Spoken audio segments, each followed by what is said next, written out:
The Starks have been lying to you for 8,000 years. Every time they spoke those 3 words, winter is coming, you thought it was a warning, a reminder of harsh seasons ahead, a motto of preparedness and northern resilience. But what if I told you it was something far darker? What if those words were not a warning at all, but a confession, a burden passed from father to son, generation after generation, carrying the weight of a secret so terrible that it was buried beneath layers of honor, duty, and sacrifice? Picture this, a cold winter night in the age of legends. A Stark lord stands before a weirwood tree, its face carved with ancient sorrow. In his arms, a bundle wrapped in furs, inside a newborn child, crying against the freezing wind. The lord's hands tremble, not from the cold, but from what he is about to do. Beyond the wall, pale figures wait in the darkness. Beautiful, terrible, patient, they have come for their offering, as they have for thousands of years. The Stark Lord takes one last look at the innocent face, whispers a prayer to gods he no longer believes in, and walks into the frozen waste. The child's cries fade into silence. The pale figures accept their tribute. Another year of peace is bought. Another generation of Starks must carry this sin. This is not confirmed history. The Meisters would call it fantasy, but the patterns are there. The evidence scattered across 8,000 years of silence. And by the end of this story, you will see what the Starks desperately tried to hide, what they paid to keep the North safe, and why, when they finally broke their ancient promise, the dead returned to collect their debt. Let me ask you something that has haunted scholars for generations. Why do the Starks guard the North with such fanatical devotion? Why did they build Winterfell in the coldest, harshest region of Westeros and refuse to leave for 8 millennia? Every other great house has moved, merged, or been destroyed by time. The Gardeners fell. The Casterlys vanished. Even the Targaryens with their dragons only ruled for 300 years before collapsing. But the Starks, 8,000 unbroken years in the same castle, in the same frozen land, following the same ancient words. Winter is coming. Why? Here is another question. Why must there always be a Stark in Winterfell? Not a suggestion, not a tradition. Old Nan, who remembered things the Masters forgot, always said it like a law of nature. There must always be a Stark in Winterfell. The same way there must always be water in the ocean or stars in the sky. As if the universe itself would crack if a Stark ever abandoned that frozen castle. And what happened the moment Ned Stark left Winterfell to become Hand of the King? What happened when, for the first time in recorded history, no Stark ruled from Winterfell? The White Walkers returned. After 8,000 years of silence, after becoming myths, then legends, then jokes, the moment the Starks scattered, the dead began to march. Coincidence or consequence? Think about the Night King's obsession with Bran Stark. He ignored everyone else. Armies, dragons, kingdoms burning. None of it mattered. He marched straight for Winterfell with one purpose: kill Bran Stark. Kill the three-eyed raven. Why? Because Bran held all of history in his mind. Every secret, every crime, every buried truth. The Night King did not want to conquer Westeros. He wanted to erase the memory of what had been done to him.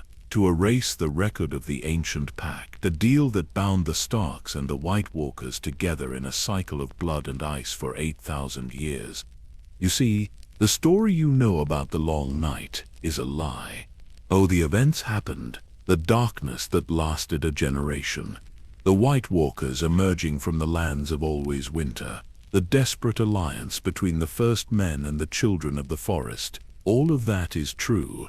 But the ending, the glorious battle for the dawn, where humanity triumphed and drove the White Walkers back into extinction, that is propaganda. A comfortable story for frightened children, because here is what they do not tell you. There are no detailed accounts of this great final battle, no location, No description of how the unstoppable army of the dead was defeated. No legendary weapon was ever recovered. No White Walker corpses were found. They simply withdrew. An army on the verge of total victory just stopped and walked back into the frozen north. Why would an unstoppable force of nature simply give up? Unless they did not give up. Unless they got what they came for. Unless humanity, staring into the abyss of extinction, made a deal, a pact, the kind of agreement you would never write down. The kind of secret you would bury so deep that 8,000 years later even your descendants would not know the full truth, just the weight of it. Just 3 words passed down like a curse: winter is coming. And the Starks were chosen to keep this pact, to be the guarantors, the enforcers, the ones who would sacrifice everything, including their honor, to maintain a peace that the rest of Westeros would never understand. For 8,000 years, they succeeded. The White Walkers stayed in the far north. Humanity flourished in the south. The wall stood as a border between 2 worlds, and the Starks bore the burden alone, becoming colder, harder, more isolated with each generation. Becoming the wolves they claimed as their sigil, becoming the winter they always warned about. Let me take you back before the 7 kingdoms. Before the Andals invaded with their new gods, before Aegon Targaryen ever dreamed of conquest, back to the Age of Heroes, when the world was young and magic still walked the earth, back to the time when the first men came to Westeros and met the children of the forest, back to when they made their first pact, sealed with blood and weirwood sap. That pact held for 2,000 years. It brought peace between 2 species that had been slaughtering each other since the dawn of time. The first men learned that some enemies cannot be defeated, only negotiated with, only managed, only endured. They would learn that lesson again during the long night. And the Starks, descended from both first men and children of the forest, with ancient magic in their blood and ice in their hearts, would be the ones to teach it to the rest of humanity. At a cost so terrible that it could never be spoken aloud, only whispered in dark corners by old women who still remembered, only hinted at in forbidden texts that the masters tried to burn, only preserved in the spiraling symbols that the White Walkers left behind, carved into flesh and ice, a reminder of the agreement that humanity wanted so desperately to forget. This is the story of that pact. The 8,000 years of silence it bought, the price paid in blood and babies and broken oaths, the moment it finally shattered, and the night when everything came due, the night the dead marched on Winterfell, and the Starks had to pay for the sins of their ancestors, the night when winter did not just come, winter came home. You think you know the story of the White Walkers and the Starks. You do not yet. But you will. Every dark secret, every terrible choice, every sacrifice made in the name of peace. And when you finally understand what the Starks did and why they did it, you will never hear those words the same way again. Winter is coming. It was never about the weather. It was about the debt. And debts, no matter how long you hide from them, always come due. Now, let me tell you how it really began. In the Age of Heroes, when the first men and the children of the forest made their peace, when the world was still young, when the long night fell, and when humanity learned that some prices must be paid, no matter how terrible, if the alternative is extinction. This is the dark history between the Starks and the White Walkers. This is the story of the ancient pact, and this is the truth they never wanted you to know. Hold on, because what you are about to hear will change everything you thought you understood about honor, duty, and the cost of survival. 12,000 years before the events of Game of Thrones, the first men crossed a land bridge from Essos into Westeros. They came with bronze weapons, horses, and ambition burning in their hearts. They found a land of impossible beauty. Ancient forests that stretched from horizon to horizon, mountains that touched the clouds, rivers so clear you could see the bottom from 100 feet up, and everywhere, carved into the pale bark of weirwood trees, faces watched them with knowing, sorrowful eyes. Westeros belonged to the children of the forest, small, graceful beings who had lived in harmony with nature since the dawn of time. They were not human. Their eyes were gold, green, and red like cats. They sang to the trees, and the trees sang back. They could see through the eyes of animals. Their green seers could look through the weirwood trees and witness everything that had ever happened in front of them, past, present, and future, flowing together like water. They were the original masters of magic, the true children of the gods. And the first men came to destroy them. It was not malice at first, just necessity. The first men needed land to farm. Forests had to be cleared. So they took their bronze axes and began cutting down the weirwoods to the children. This was not just deforestation, it was genocide of the gods themselves. Every weirwood was sacred. Every carved face held the memories of their people going back 10,000 years. The first men were not just taking their land, they were erasing their history, burning their churches, destroying their very souls. The children fought back with magic. They commanded the earth to shake and mountains to crack. They called floods from the sky that drowned entire first men settlements. They sent packs of dire wolves, larger than horses, to hunt the invaders in the night. They used their greases to drive men mad with visions. According to legend, they even tried to shatter the land bridge connecting Westeros to Essos, hoping to drown the first men armies crossing over. The spell worked, but only partially. The land bridge broke, creating what we now call the Stepstones, but thousands of first men were already in Westeros, and they kept coming.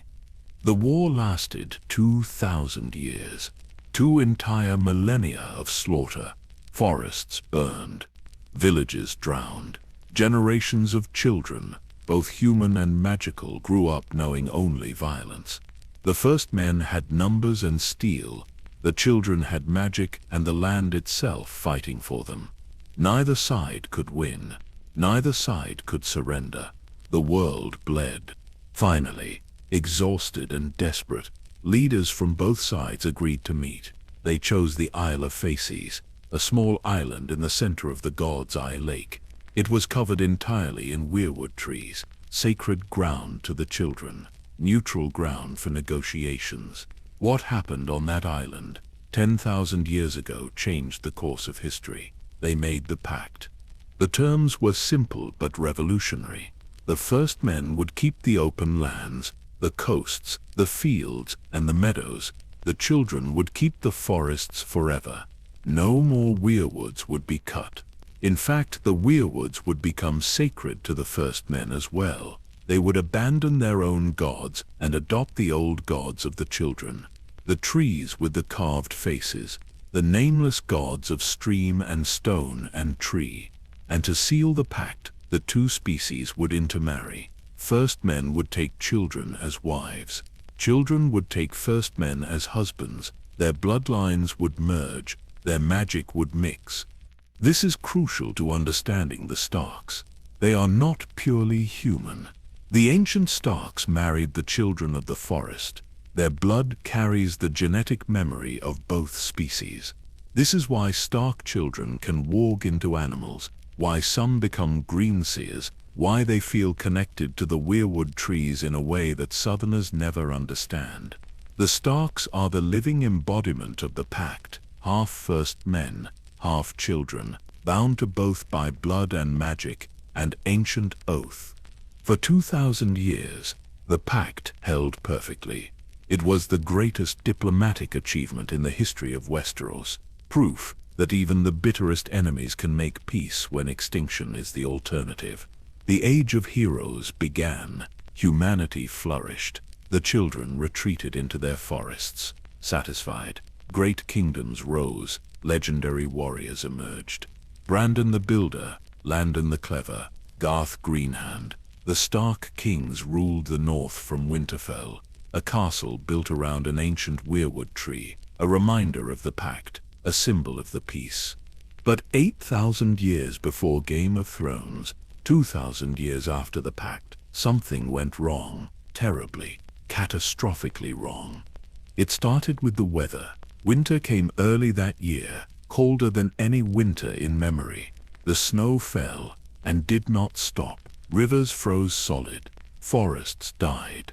Crops failed across the entire continent. People began starving, then freezing, then something worse. The sun stopped rising. Darkness fell over the world, not the darkness of night, where the moon and stars provide some light, complete darkness, an unnatural, suffocating black that swallowed everything. Scholars believe it lasted a generation, 20 to 30 years of continuous winter and darkness. Imagine living your entire childhood without ever seeing the sun, without ever feeling warmth, watching your parents age and die in the cold and black. This was the long night. And then the White Walkers came. The first sightings came from the far north.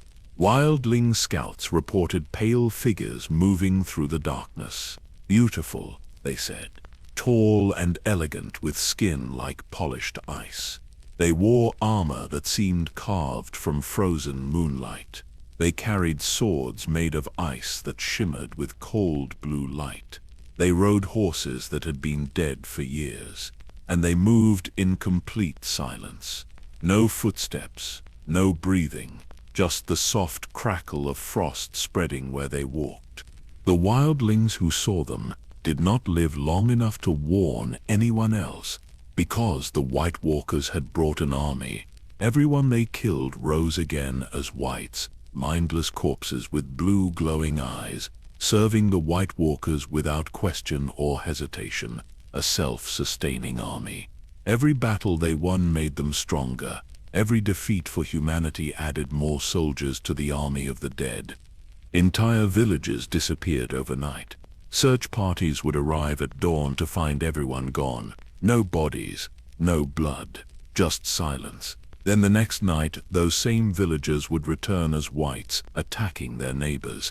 The living could not stop them. Swords shattered against White Walker blades. Fire slowed the whites but did not stop them. The dead felt no pain, no fear, no fatigue. They could march through blizzards that would kill any living soldier. And behind them the White Walkers watched with cold intelligence, planning, coordinating, learning. The White Walkers were not mindless monsters. This is important. They used strategy. They set traps. They left bodies arranged in spiral patterns as warnings or messages. They spared certain settlements while destroying others. There was purpose behind their actions, intelligence, culture. They were not a natural disaster. They were a civilization, an inhuman civilization with goals and methods that terrified the living precisely because they could not be understood. Westeros faced extinction. The first men who had conquered an entire continent, who had fought the magical children of the forest to a standstill, were being systematically destroyed. Kingdoms fell. Refugees fled south in millions. The dead followed. Humanity was being herded like cattle towards slaughter. The children of the forest, hidden in their forests, were hunted too. The White Walkers killed everything. Human, child, giant, animal. All became whites. All served the dead. In desperation, the first men and the children of the forest allied again. Ancient enemies reunited against an enemy that threatened both races. The children brought weapons. Obsidian blades, volcanic glass sharp enough to cut through ice and magic. They called it dragon glass. And it worked. A dragon glass blade could kill a White Walker, shatter them into ice crystals, and when a White Walker died, every white they had personally raised died with them. Finally, a weapon. Finally, hope. But here is the question that haunts every historian who studies the Long Night. If they had dragon glass, why did the war last a generation? Why did humanity come so close to extinction? The children could make dragonglass weapons. They knew the White Walker's weakness. Yet the long night continued for 20 or 30 years. Entire generations lived and died in darkness. Why? The legends speak of heroes. The last hero in the north, and Azor Ahai in the east. The last hero, according to Old Nan's tales, rode north with 12 companions, his dog and his horse. He was searching for the children of the forest, hoping they could help end the long night. One by one, his companions died. His dog froze to death. His horse collapsed. His sword shattered from the cold. He reached the children alone, half dead, and they gave him dragonglass. Armed with this weapon, he supposedly turned the tide of battle. In the eastern continent of Essos, they tell a different version. Azor Ahai, a legendary warrior, tried to forge a magic sword to defeat the darkness. His first attempt failed. He worked for 30 days and nights, then tempered the blade in water. It shattered. His second attempt failed. He worked for 50 days and nights, then tempered the blade by driving it through the heart of a lion. It shattered again. His third attempt took 100 days and nights, and to temper it he drove the sword through the heart of his wife, Nissa, the person he loved most in the world. Her blood, her soul, her sacrifice filled the blade. It became Lightbringer, a sword of fire that burned with eternal flame. With this weapon, Azor Ahai defeated the darkness. Are these the same story? Different versions of the same event separated by thousands of miles and thousands of years? Or were there multiple heroes fighting the same global catastrophe?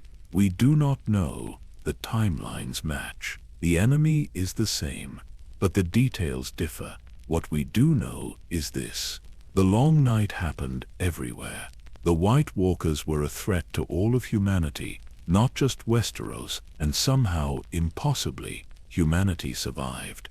Here is where the official story falls apart. We are told there was a great final battle called the Battle for the Dawn. The living made their last stand. Heroes wielded magical weapons. The White Walkers were defeated and driven back into the far north, never to return. Humanity triumphed. The sun rose again. The long night ended. A glorious victory. But where are the details? Where was this battle fought? Who commanded the armies? How exactly were the White Walkers defeated? Did they kill every single one? Did the White Walkers retreat? Why would an army on the verge of total victory simply leave? And most suspicious of all, why are there no White Walker bodies? No ice swords recovered? No physical evidence whatsoever of this climactic final battle? Compare this to every other major battle in Westerosi history. The Field of Fire, where Aegon used dragons to burn armies, has detailed accounts from multiple sources. We know what everyone wore, what they said, how they died. The Trident, where Robert Baratheon killed Rhaegar Targaryen, has songs and stories describing every moment. But the Battle for the Dawn, supposedly the most important battle in human history, the battle that saved the world from extinction, has no details. Just a name, just a vague legend, just a comfortable story. The truth is worse. The truth is that humanity did not win a military victory. They made a deal, a pact, just like the pact they had made with the children of the forest 2,000 years earlier. When you cannot defeat your enemy, when extinction is the only alternative, you negotiate, you compromise, you pay whatever price is demanded. The White Walkers withdrew. They returned to the lands of always winter. They stopped raising the dead. They stopped killing. Why? Because they got what they wanted. Terms were agreed upon. A border was established, and one family was chosen to enforce it, to guarantee it, to bear the burden of maintaining the peace for as long as the world turned. The Starks. This is why Brandon the Builder, a Stark, immediately constructed the wall after the long night ended. 700 feet tall, 300 miles long, the largest structure ever built by human hands, impossible to create without magic. The wall was not built to keep the White Walkers out. It was built to mark the border, to separate the realms of the living and the dead. A constant reminder of the Pact, a physical manifestation of the promise made in the darkest hour. This is why the Night's Watch was founded, not to prepare for the White Walkers' return, but to ensure humanity never broke the Pact, to keep people from disturbing the far north, to maintain the agreement through vigilance and sacrifice. This is why the Starks ruled the north for 8,000 unbroken years, not because they were the strongest, not because they were the smartest, but because they were the guarantors of the Pact. Their presence in Winterfell was a term of the agreement. There must always be a Stark in Winterfell, not tradition, obligation, contract law enforced by magic and ice and the threat of extinction. And this is why winter is coming became their words, not a reference to seasons, a reminder of the debt, a warning to their own children, a confession whispered through the centuries. We made a deal with the White Walkers. We paid a terrible price for peace. And if we ever break this pact, winter will come again. The dead will rise. And this time, there will be no mercy. The long night ended. The sun rose. Humanity rebuilt. The age of heroes continued. But the Starks knew. Every Lord of Winterfell passed the secret to his heir. The truth too terrible to write down, too important to forget. For 8,000 years, they kept the pact. For 8,000 years, winter did not come, until the day Ned Stark left Winterfell, until the day the Starks scattered, until the day the guarantee was broken. And the White Walkers, patient as ice, began their march south to collect what they were owed. After the long night ended, and the sun finally rose over Westeros, the survivors faced a question that would haunt them for generations. How do you prevent this from ever happening again? How do you guard against an enemy that might return in 100 years, or 1,000 or 8,000? The answer was the Night's Watch, a brotherhood of warriors sworn to eternal vigilance, men who would give up their lands, their titles, their families, everything they had ever known to stand guard at the edge of the world. The Wall was their fortress. Brandon the Builder had constructed it with a combination of ice, stone, and ancient magic. The children of the forest helped weave spells into its foundation. Giants, controlled by Stark walls, did the impossible labor. Within years of the long night's end, the wall stood complete, a barrier between two worlds, and manning this barrier was the greatest honor in Westeros. Lords sent their sons proudly. The finest warriors of the age took the Black Cloak without hesitation. At its peak, the Night's Watch numbered 10,000 strong, manning 19 castles along the wall's length. These were not criminals, not thieves or rapists or murderers. These were heroes. The men who had survived the long night. The men who had fought the dead and lived to tell about it. They knew what lurked in the frozen north. They had seen their friends rise as whites. They had watched White Walkers shatter steel with blades of ice. They understood the stakes, and they swore vows that would bind them until death. Night gathers, and now my watch begins. It shall not end until my death. I shall take no wife, hold no lands, father no children. I am the sword in the darkness. I am the watcher on the walls. I am the shield that guards the realms of men. For generations, these vows meant something. The Night's Watch was respected, feared, essential, and the Lord Commanders who led them were chosen from among the bravest and most skilled warriors in the Brotherhood. Each man elected by his peers, each man trusted with the sacred duty of maintaining the watch. Then came the 13th Lord Commander. History does not remember his name. It was deliberately erased, struck from every record, forbidden to be spoken aloud. Even the Meisters, who pride themselves on preserving knowledge, destroyed every document that contained it. We know him only by the title he claimed, the Night's King. And according to old Nan, whose tales preserved truths that scholars tried to bury, he was a Stark of Winterfell. Think about that for a moment. A member of the family sworn to uphold the Pact, a son of Winterfell raised on the ancient obligations. Somehow he ended up at the Wall, perhaps a younger son with no inheritance, perhaps a bastard seeking purpose, perhaps sent there specifically because the Starks needed one of their own blood in the Night's Watch to ensure the Pact was honored. We do not know. What we do know is that he rose through the ranks through courage and skill. He became a ranger, then First Ranger. And finally the brothers elected him Lord Commander, the 13th man to hold that position. By all accounts, he was everything a Lord Commander should be. Fearless in battle, a natural leader, the kind of man other men would follow into the darkness without question. He led rangings beyond the Wall, mapping the haunted forest, searching for any sign that the White Walkers might return. And it was on one of these rangings that he saw her. A woman beyond the Wall, standing in the snow, watching him. Old Nan described her with words that still make your blood freeze. Her skin was white as the moon, her eyes were blue as ice. The moment he saw her, he loved her, not the gentle love of songs and stories, something darker, an obsession, a hunger. He chased her into the frozen waste. His men called after him, warned him, begged him to return. He did not listen. He caught her, and the moment he touched her skin, he knew what she was. Her skin was cold as ice. She was not human. She was something else, something from the far north.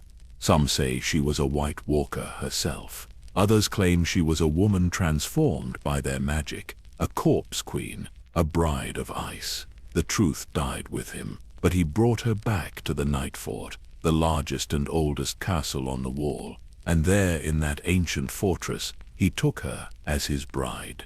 Despite the warnings, despite the horror in his men's eyes, despite knowing somewhere deep in whatever remained of his soul that this was wrong. He declared himself Night's King. She became his Night's Queen. And for 13 years he ruled the Night's Watch as a tyrant. 13 years, that number appears again and again in the mythology surrounding him. 13 brothers attended his dark wedding. 13 offerings he made beyond the Wall. 13 is a number of power in the old magic, a number of transformation, death and rebirth. The changes started slowly. He commanded the Night's Watch to bow before his queen. Any brother who refused was executed. Then he began making sacrifices, human sacrifices, taking prisoners, wildlings, even his own men, and offering them to the White Walkers beyond the Wall. The Night's King was feeding the others, maintaining some terrible bargain, keeping them satisfied with blood and flesh. Under his rule, the Nightfall became a place of horror. Brothers spoke in whispers of things seen in the darkness, of rituals performed in the castle's depths, of children crying in the night, of the Night's Queen walking the walls with her ice-white skin gleaming in the moonlight. The legends say he made sacrifices to the White Walkers, but why would he do this unless there was a reason, unless there was a precedent, unless he knew, perhaps through secret Stark knowledge, passed down through generations, that the White Walkers expected tribute, that the original pact required offerings, that this was the price of peace. The Night's King was not inventing a new horror. He was continuing an old one, and he ruled for 13 years, doing it. But stories spread. Refugees from beyond the Wall brought tales of the Night's King's atrocities south. Word reached Winterfell. Word reached the king beyond the Wall, a wildling leader named Joramon, and in an alliance that should have been impossible, Brandon Stark, the king in the north, and Joramon, the king beyond the Wall, joined forces. Ancient enemies became brothers in arms. They marched on the night fort together, Northmen and wildlings fighting side by side against a common threat, against a Stark who had betrayed everything. The battle must have been fierce. The Night's King had the entire Night's Watch under his command. His queen had ice magic. The Night Fort was the strongest fortress on the wall. But somehow, against all odds, Brandon and Joramun won. They broke into the Night Fort. They killed the Night's King. They destroyed the Night's Queen. And then they did something that historians still debate.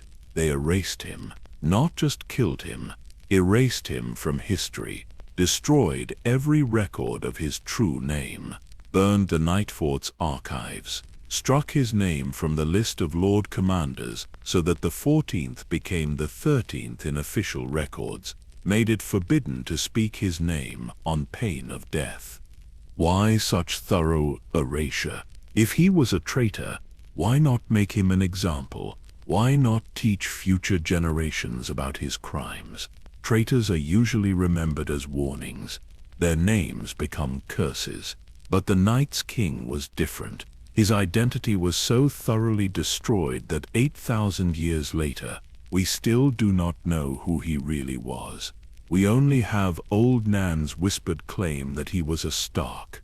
The most likely explanation is shame.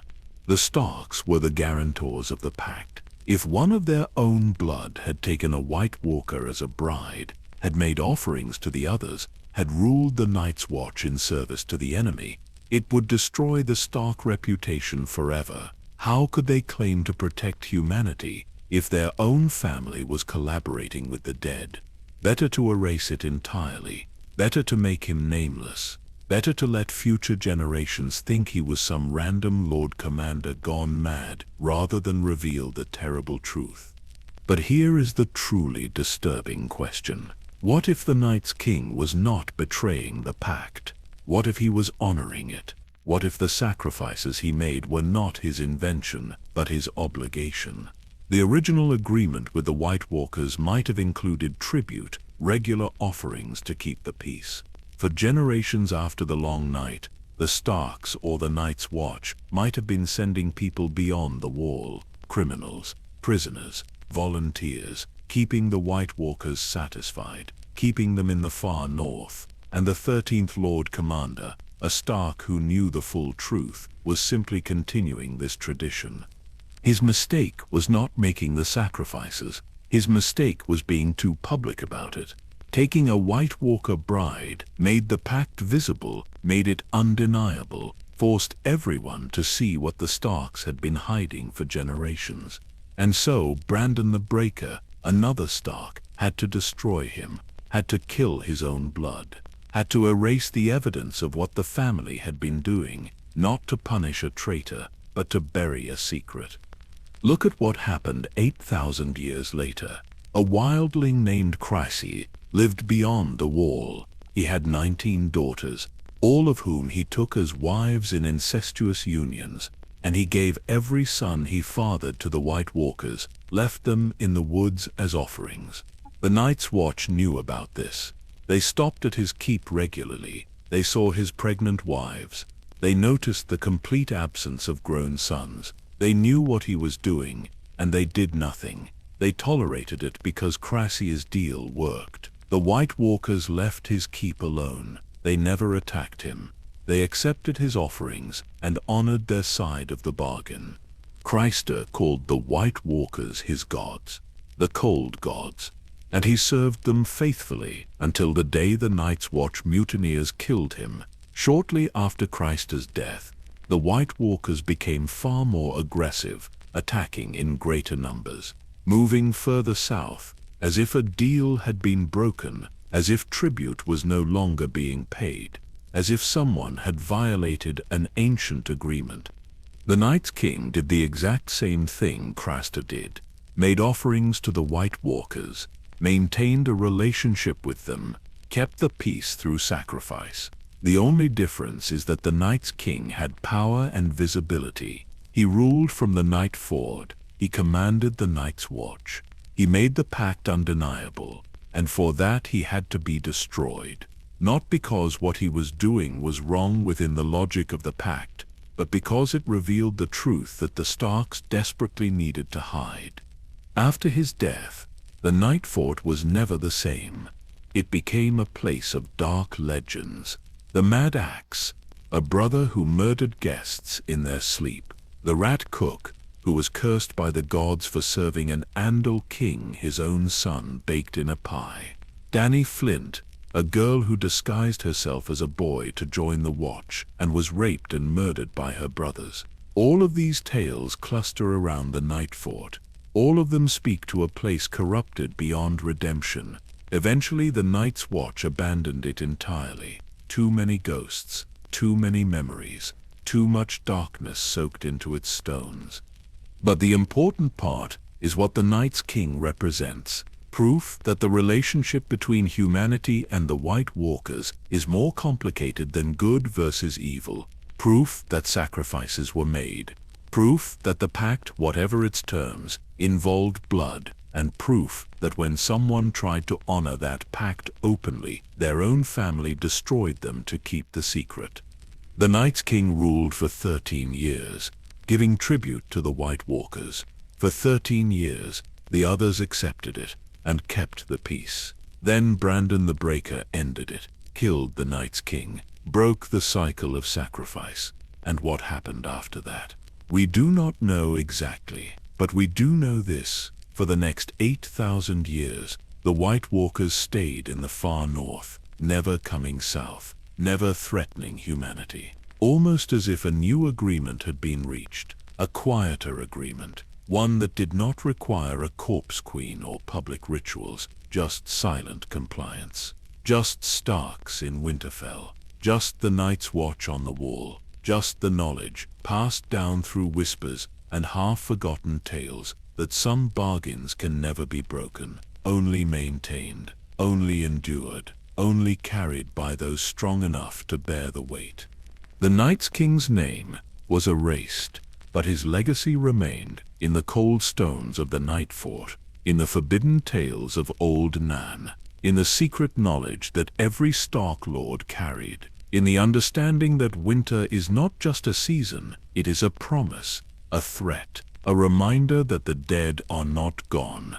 They are waiting, watching, remembering. And if the Pact is ever truly broken, they will come south again, not as legends, not as myths, but as reality, cold and terrible and unstoppable, just as they did 8,000 years ago, just as they will do again the moment the Starks fail in their duty.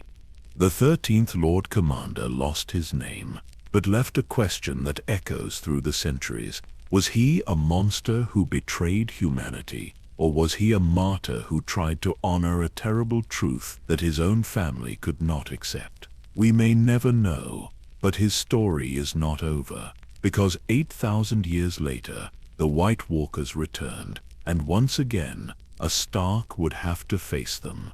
Once again, sacrifices would be made. Once again, the truth about the Pact would threaten to surface, and once again, the Starks would have to choose between their honor and their survival. Winter was coming. It had always been coming. The Night's King knew it. Brandon the Breaker knew it. Every Stark Lord for 8,000 years knew it. And now, finally, the rest of Westeros was about to learn what the North had always understood. Some debts can be delayed but never forgiven. Some enemies can be managed but never defeated, and some families carry burdens so heavy that even their names become synonymous with winter itself. Every schoolchild in Westeros learns about the battle for the dawn, the glorious final stand where humanity defeated the White Walkers and ended the long night. Heroes wielding flaming swords, dragons breathing fire across frozen battlefields, the armies of the living crushing the armies of the dead in one epic confrontation. Victory snatched from the jaws of certain doom. The sun rising over a world saved. It makes for a wonderful story, inspiring, heroic, clean. It is also, almost certainly, a lie. Examine the historical record with any degree of scrutiny, and the official narrative collapses. There is no detailed account of this supposed final battle. None. We do not know where it took place. We do not know who commanded which forces. We do not know the tactics used or the casualties suffered. Most suspicious of all, we do not know how the White Walkers were actually defeated. What weapon, what strategy, what piece of magic turned the tide? The most important battle in human history has no documentation beyond a name and a vague promise that good triumphed over evil. Compare this to literally any other significant battle in Westerosi history. When Aegon the Conqueror used his dragons at the Field of Fire to burn the combined armies of the Reach and the Rock, we have detailed accounts from multiple sources. We know what Aegon said before the battle. We know where each dragon flew. We know how many men burned and how the survivors surrendered. When Robert Baratheon killed Rhaegar Targaryen at the Trident, ending the rebellion and destroying the Targaryen dynasty, we have songs describing every detail. The ruby in Rhaegar's breastplate shattering under Robert's warhammer, the crown prince falling into the river, even the rubies washing downstream for years afterward.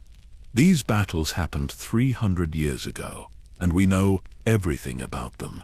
But the battle for the Dawn, supposedly the salvation of humanity itself, happened 8,000 years ago, and we know nothing, just a convenient myth. A story designed to comfort frightened children and maintain social order. Do not worry about the White Walkers. Our ancestors defeated them completely. They are gone forever. You are safe.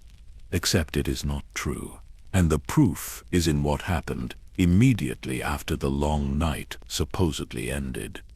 The wall was built, an impossible structure 700 feet tall and 300 miles long. The largest construction project in human history. Brandon the Builder supposedly completed it within years of the long night's end. Think about the logistics of that. Humanity had just survived a generation of darkness and starvation. Entire kingdoms had fallen. Millions were dead. The survivors were exhausted, traumatized, barely clinging to life. And somehow in this state of devastation, they found the resources, manpower, and coordination to build the wall. A structure that would take thousands of workers decades to complete, even under ideal conditions. Unless the White Walkers helped, unless the wall was part of an agreement, a border demarcation, the physical manifestation of a treaty, the White Walkers withdrew to the north of this line. Humanity would stay south of it, and the wall, reinforced with ancient magic from both the Children of the Forest and possibly the White Walkers themselves, would stand as an eternal reminder of where one world ended and another began. Look at the magic woven into the wall's foundation. It prevents the dead from passing south. Whites cannot cross it. White Walkers are repelled by its power. But here is the interesting part. The magic works both ways. It also prevents humans from easily traveling north. The wall is not just keeping something out. It is keeping something in, keeping two populations separated, maintaining a boundary that both sides agreed not to cross. The Night's Watch was founded simultaneously with the wall's construction. The greatest warriors of the age took vows of eternal service. They swore to be the watchers on the walls, the shield that guards the realms of men. But guard against what? Exactly. If the White Walkers were truly defeated and destroyed at the Battle for the Dawn, why would you need a permanent military force on the wall? What were they watching for? What were they guarding against? The official answer is that they were guarding against the White Walkers' potential return. But that makes no sense if the enemy was utterly destroyed. You do not maintain a standing army for 8,000 years against a defeated foe. You do it when there is an ongoing threat, an ongoing relationship, an ongoing agreement that must be enforced. The Night's Watch was not preparing for the White Walkers' return. They were ensuring the terms of the Pact were maintained. Their real mission, lost over the centuries as memory faded, was to prevent humans from breaking the agreement, to keep people from expanding too far north, to stop any idiots from disturbing the lands of Always Winter, to maintain the border, to honor the treaty. This explains so much about the Night's Watch's actual behavior over the centuries. Why did they fight the wildlings so fiercely? The free folk were not a threat to the Seven Kingdoms. They were scattered tribes barely surviving in a frozen wasteland, yet the Night's Watch treated them as mortal enemies, constantly ranging beyond the wall to push them back, fighting wars to prevent them from settling too close to the border. Why? Because the wildlings, by expanding northward, by hunting and exploring deeper into the frozen lands, were threatening to disturb the White Walkers. Were getting too close to the territory that the Pact had designated as belonging to the others. The Night's Watch was not defending the Seven Kingdoms from wildlings. They were defending the Pact, keeping humans on their side of the line, maintaining the agreement that had purchased 8,000 years of peace. Now let us talk about what the Pact actually contained. We can reconstruct it from evidence scattered across the centuries, from the behavior patterns of both humans and White Walkers, from the legends that survived, and the truths buried in those legends. First, territorial boundaries. The White Walkers would withdraw to the lands of Always Winter, the furthest north region of the continent, a place of permanent ice and darkness even in summer. This would be their realm, inviolate, sacred. Humans would promise never to expand into this territory, never to hunt there, never to explore it, never to disturb it. In exchange, the White Walkers would not come south, would not attack human settlements, would stay in their frozen kingdom, and leave the realm of the living alone. Second, the wall. A physical border between the two realms, reinforced with magic to make crossing difficult for both sides, not a prison wall. A national boundary. The kind of barrier you build when you want to maintain good fences with difficult neighbors. The White Walkers agreed to stay north of it. Humans agreed to stay south of it. Both sides benefited from the clear demarcation. Third, enforcement. Someone had to guarantee the treaty. Someone had to ensure that humans honored it generation after generation, even as memory faded and the threat seemed less real. The Starks were chosen. Why the Starks specifically? Because they had the magical bloodline. Because they had married the children of the forest and carried ancient magic in their veins. Because they could walk, and some could even see. Because they understood the cost of breaking pacts, having lived through the 2,000-year war between first men and children. Because they were the perfect mediators, half human, half something else, trusted by both sides, perhaps because they belonged fully to neither. There must always be a Stark in Winterfell. This was not a family tradition. It was a term of the Pact. The Stark presence in Winterfell was the guarantee. As long as a Stark ruled the north from that ancient castle, the treaty held. The White Walkers could look south and see Winterfell, see the Stark banners, see the direwolf sigil, and know that the family sworn to maintain the peace still honored it. If the Starks ever abandoned Winterfell, the guarantee was void. The Pact was broken. The White Walkers were free to act. Fourth, and this is the part that historians desperately try to ignore, tribute. The uncomfortable evidence suggests that the original Pact included some form of sacrifice, regular offerings to maintain the peace, not necessarily every year, perhaps every generation, perhaps only in times of great need. But something was required: blood, lives, acknowledgement that the White Walkers were not gone, merely managed that they still had power, still had needs, still had to be appeased. The Night's King's reign supports this. He ruled for 13 years, making sacrifices to the White Walkers, and during those 13 years, the White Walkers accepted the offerings and kept the peace. They did not attack, did not raise armies, did not threaten the realm. The system worked exactly as designed. The Night's King's mistake was making it too public, too obvious, too impossible for the Starks to deny, and so they destroyed him and erased the records and pretended the sacrifices had never been necessary. But the pattern continued in secret. Criminals disappearing beyond the wall, wildlings taken by rangers and never seen again, the occasional child left in the snow, small prices paid quietly to maintain a peace that most people no longer even knew was negotiated. Craster proves the system never ended. 8,000 years later, he was still making the same deal, giving his sons to the White Walkers. And it worked. They left him alone, honored their side of the bargain, took the children, and departed. No questions asked, no attacks launched.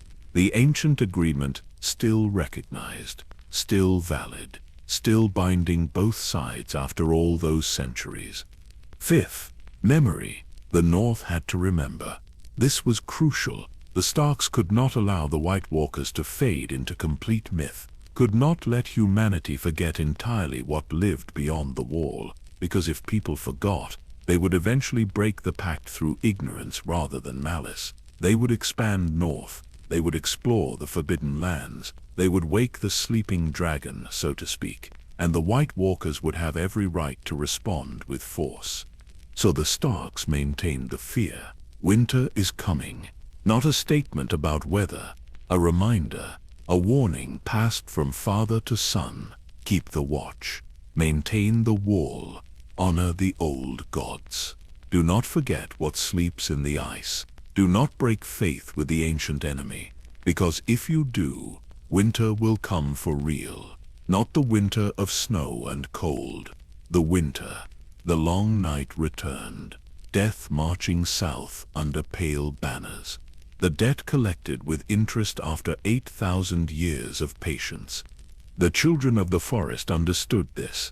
They had made their own pact with humanity and maintained it for 2,000 years before the long night. They knew that some enemies cannot be destroyed, only balanced, only managed through eternal vigilance and mutual respect for boundaries. And when the White Walkers came, when the children's own weapon turned against them, they helped humanity make the same kind of peace they had made millennia before. Not victory.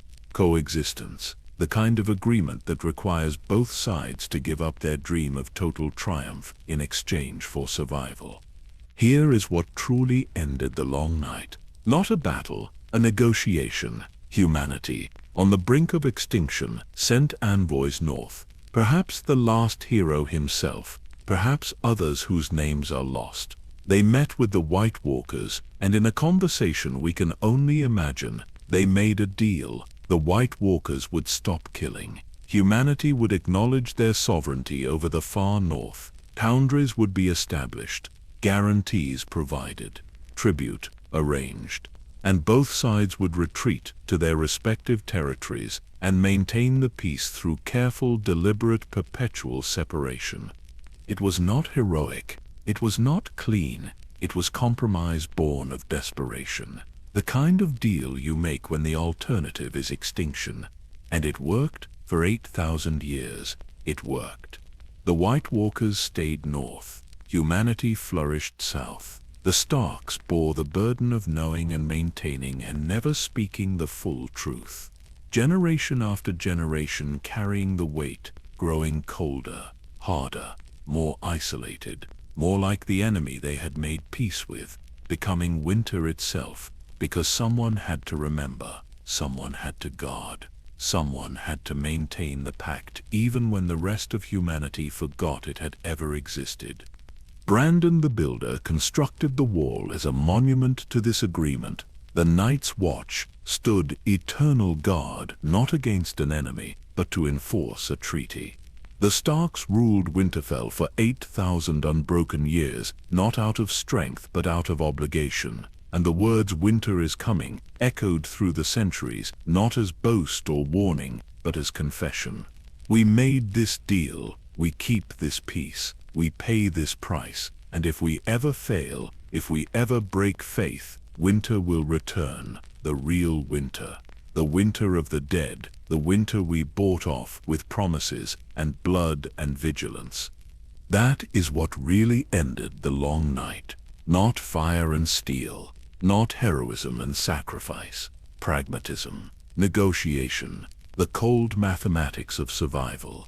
And it held. Gods help them. It held for 8,000 years, until the day the Starks left Winterfell, until the guarantee was removed, until the pact maintained for so long at such cost finally broke.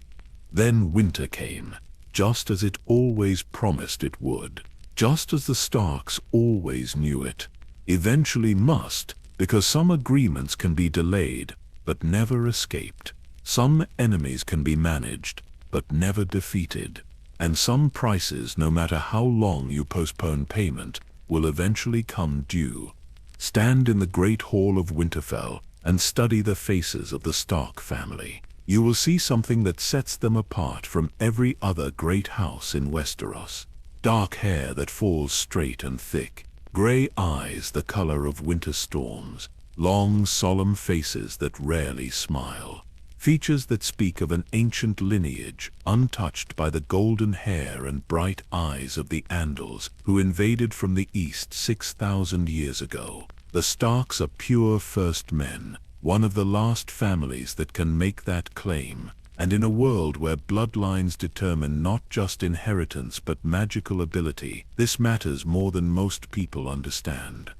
The Andals swept across Westeros, bringing their 7 gods, their chivalry, their knights in shining armor. They conquered 5 of the 7 kingdoms.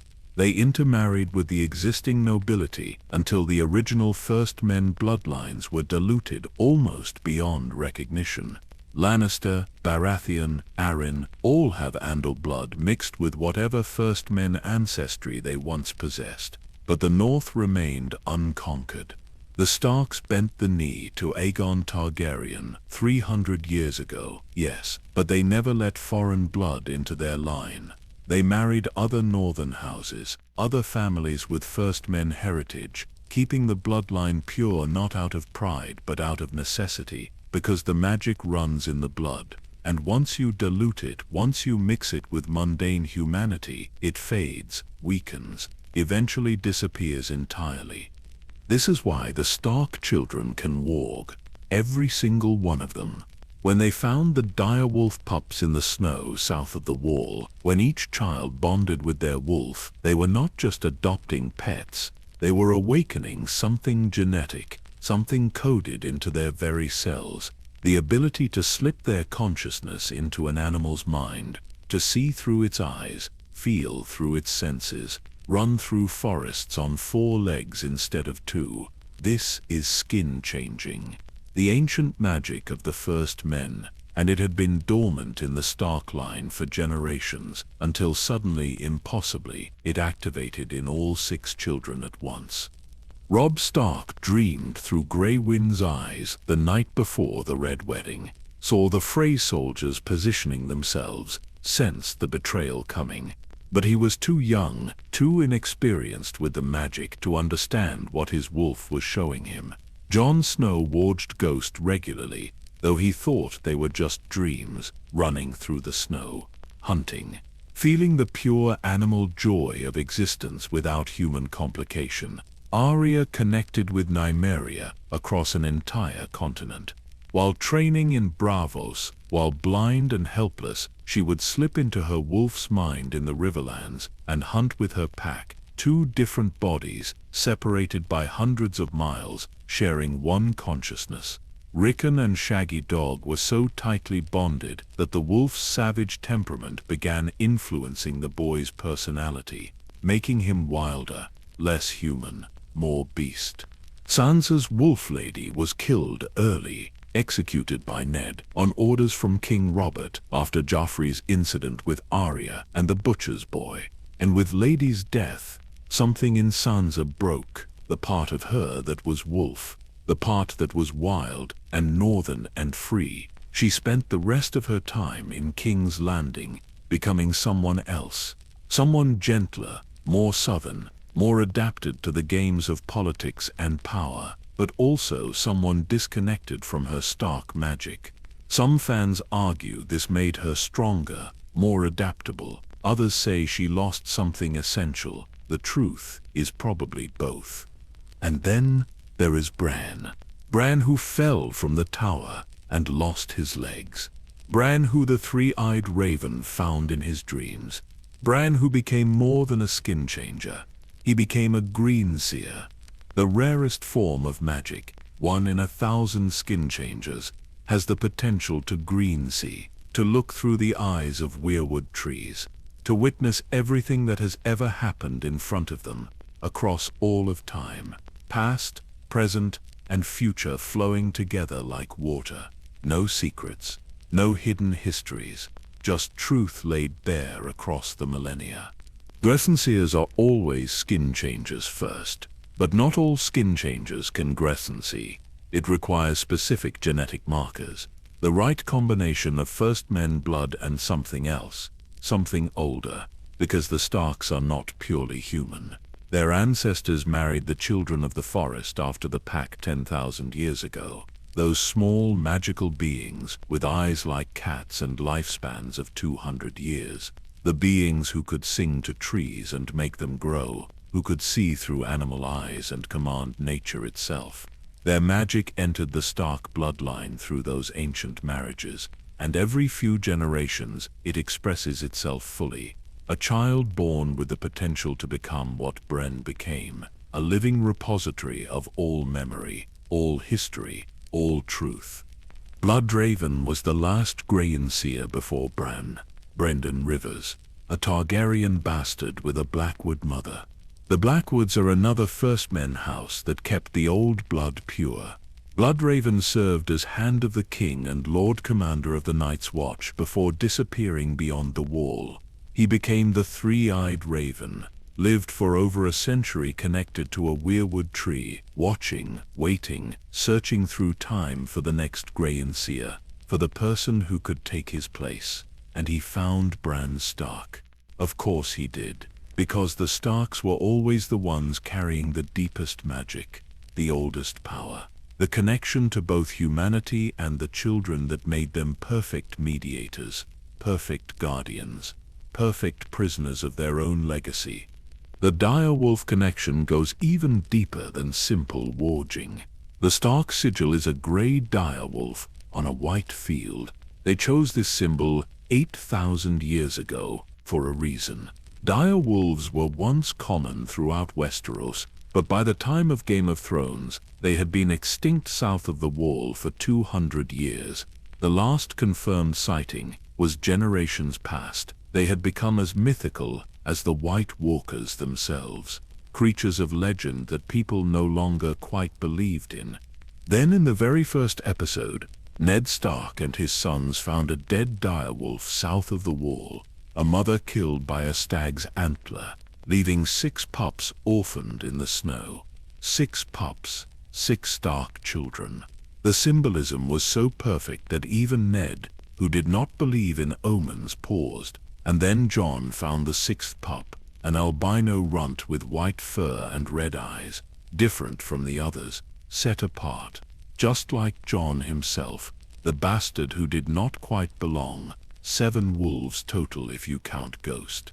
7 for the 7 members of House Stark, if you acknowledge Jon as one of them. The wolves bonded to their humans with a connection that went beyond training or affection. When Grey Wind died at the Red Wedding, Robb was already doomed.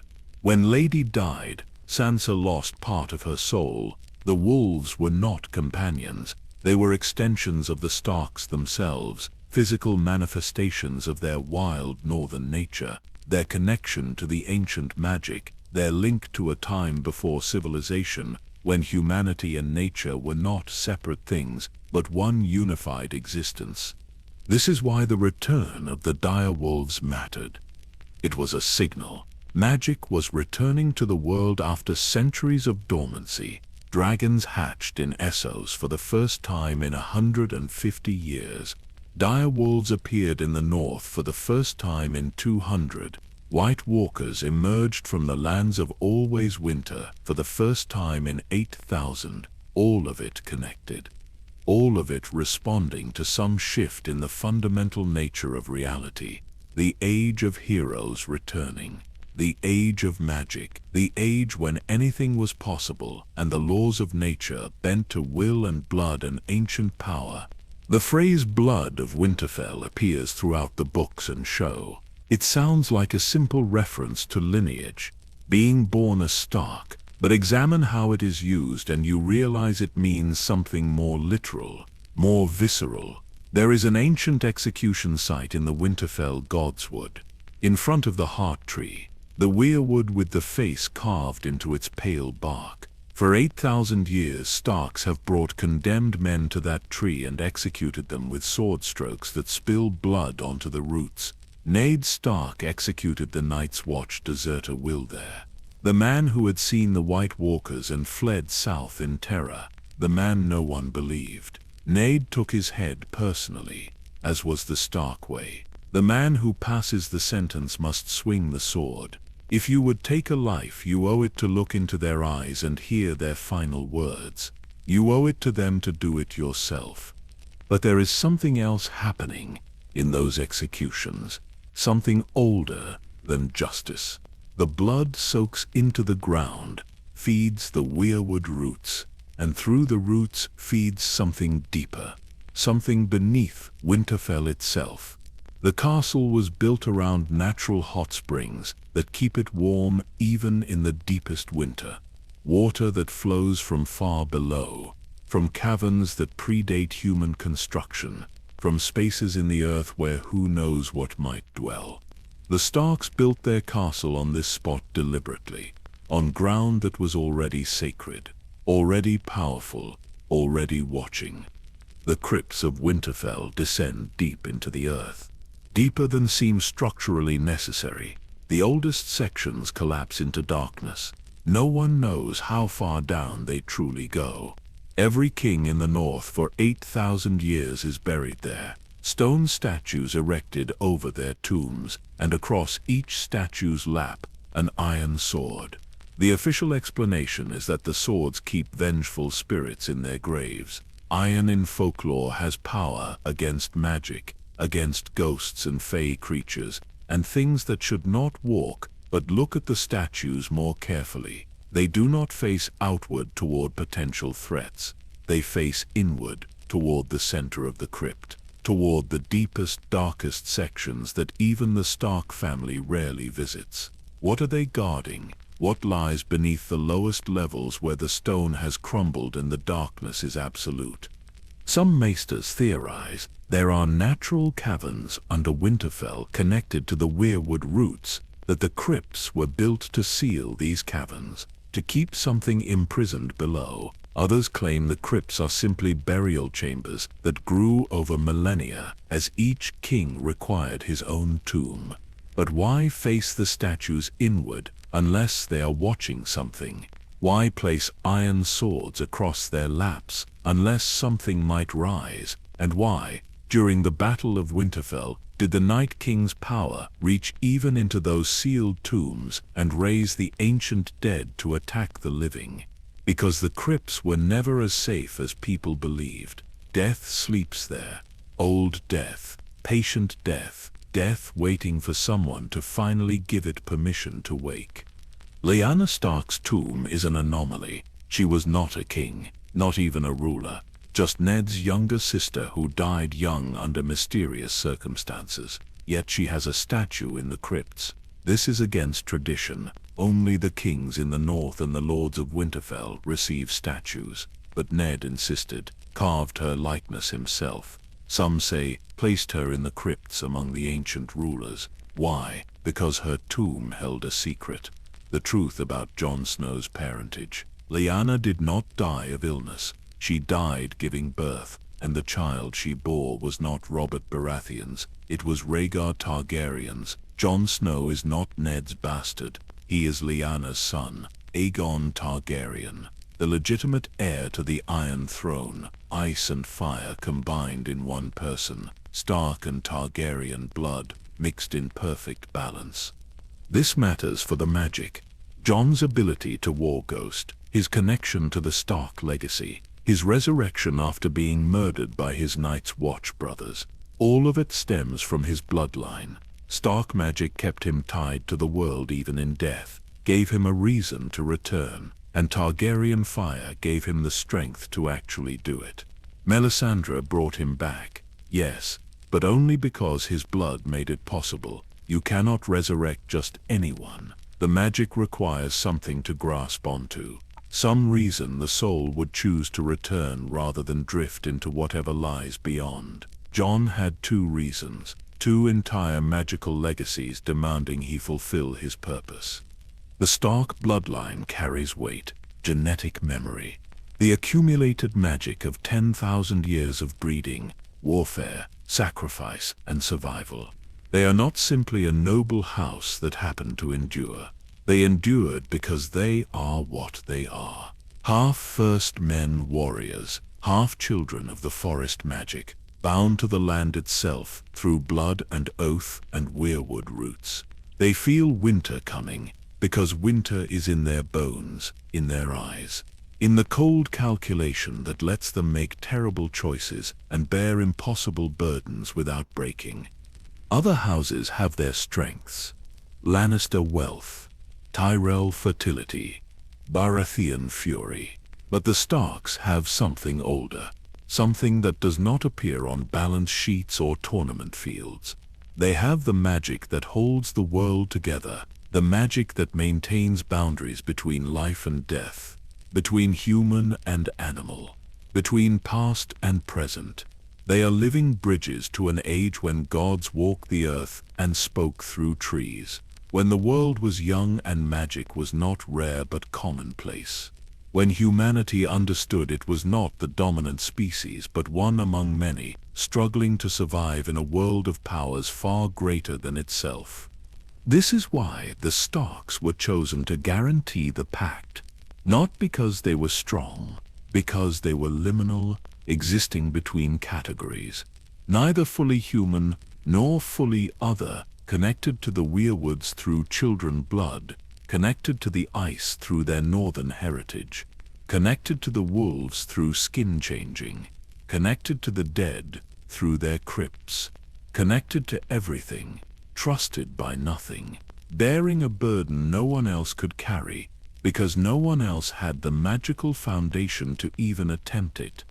And when their blood was finally shed, when Ned died in King's Landing, when Robb died at the Twins, when the direwolves died one by one, when Winterfell stood empty of Starks for the first time in recorded history, the magic noticed, the weirwoods noticed, the White Walkers noticed, and the ancient bargain maintained for 8,000 years by this one family's stubborn refusal to break faith finally dissolved. The guarantee was gone. The Watchers had abandoned their post, and winter, patient as the ice itself, began its long march south to collect what it was owed.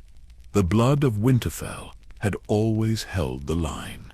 Now that blood was scattered across Westeros, dripping from executioners' blocks, soaking into wedding hall floors, freezing in the snow beyond the wall, and without it maintaining the boundary, without the Stark presence holding back the tide, the long night began to return, not all at once, not with the dramatic suddency of the first time, but slowly, methodically, like ice forming at the edges of a pond, creeping inward, growing thicker, until one day the entire surface would be frozen solid, and everything beneath would suffocate in the dark. Stand at the base of the wall and look up. 700 feet of ice rising into the sky, so tall that clouds sometimes obscure the top, so massive that it seems less like a human construction and more like a natural formation. A frozen mountain range stretching 300 miles from coast to coast, from the Bay of Seals in the east to the gorge in the west.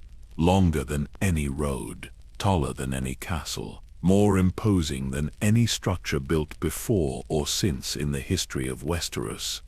Brandon the Builder supposedly constructed it in the years immediately following the Long Night. Think about what that means. Humanity had just survived a generation of darkness and starvation. Entire kingdoms had collapsed. Millions were dead. The survivors were traumatized, exhausted, barely holding civilization together, and somehow, in this state of devastation, they found the resources to build the largest structure in human history, not over generations, not over centuries, within years, within a single lifetime, if the legends are accurate. It is impossible, completely impossible by any conventional understanding of engineering or logistics, moving that much ice, shaping it, stacking it 700 feet high. Without modern equipment or knowledge, the wall should not exist. Yet it does, which means something other than human hands built it, something magical, something that does not play by the normal rules of physics and time and human limitation. The children of the forest helped. This is confirmed in multiple accounts. They wove spells into the foundation, protection magic, barrier magic, the kind of working that takes decades to complete and requires sacrifice most people would never willingly make. But the children had just watched the White Walkers, their own creation, nearly destroy the world. They were motivated, desperate, willing to pour everything they had into ensuring it never happened again. Giants helped too, the massive creatures that once roamed the north in great numbers, being strong enough to move blocks of ice the size of houses, smart enough to follow complex instructions, and crucially, controlled by Stark wargs. The ancient Stark kings could slip their consciousness into giant bodies, command them like puppets, use their strength without needing their cooperation. This is what the legend of the Horn of Joramun refers to. The horn that wakes giants from the earth, not literal sleeping giants buried underground. Giants controlled by warg magic, awoken from their own minds by a skin changer's will and forced to serve. With children providing the magic and giants providing the muscle, the wall rose. But even with these advantages, it should have taken generations. Instead, it appeared in years, which suggests the White Walkers themselves helped. This is the part no one wants to acknowledge, the part that gets left out of every official history. But it makes perfect sense if the wall was part of the Pact.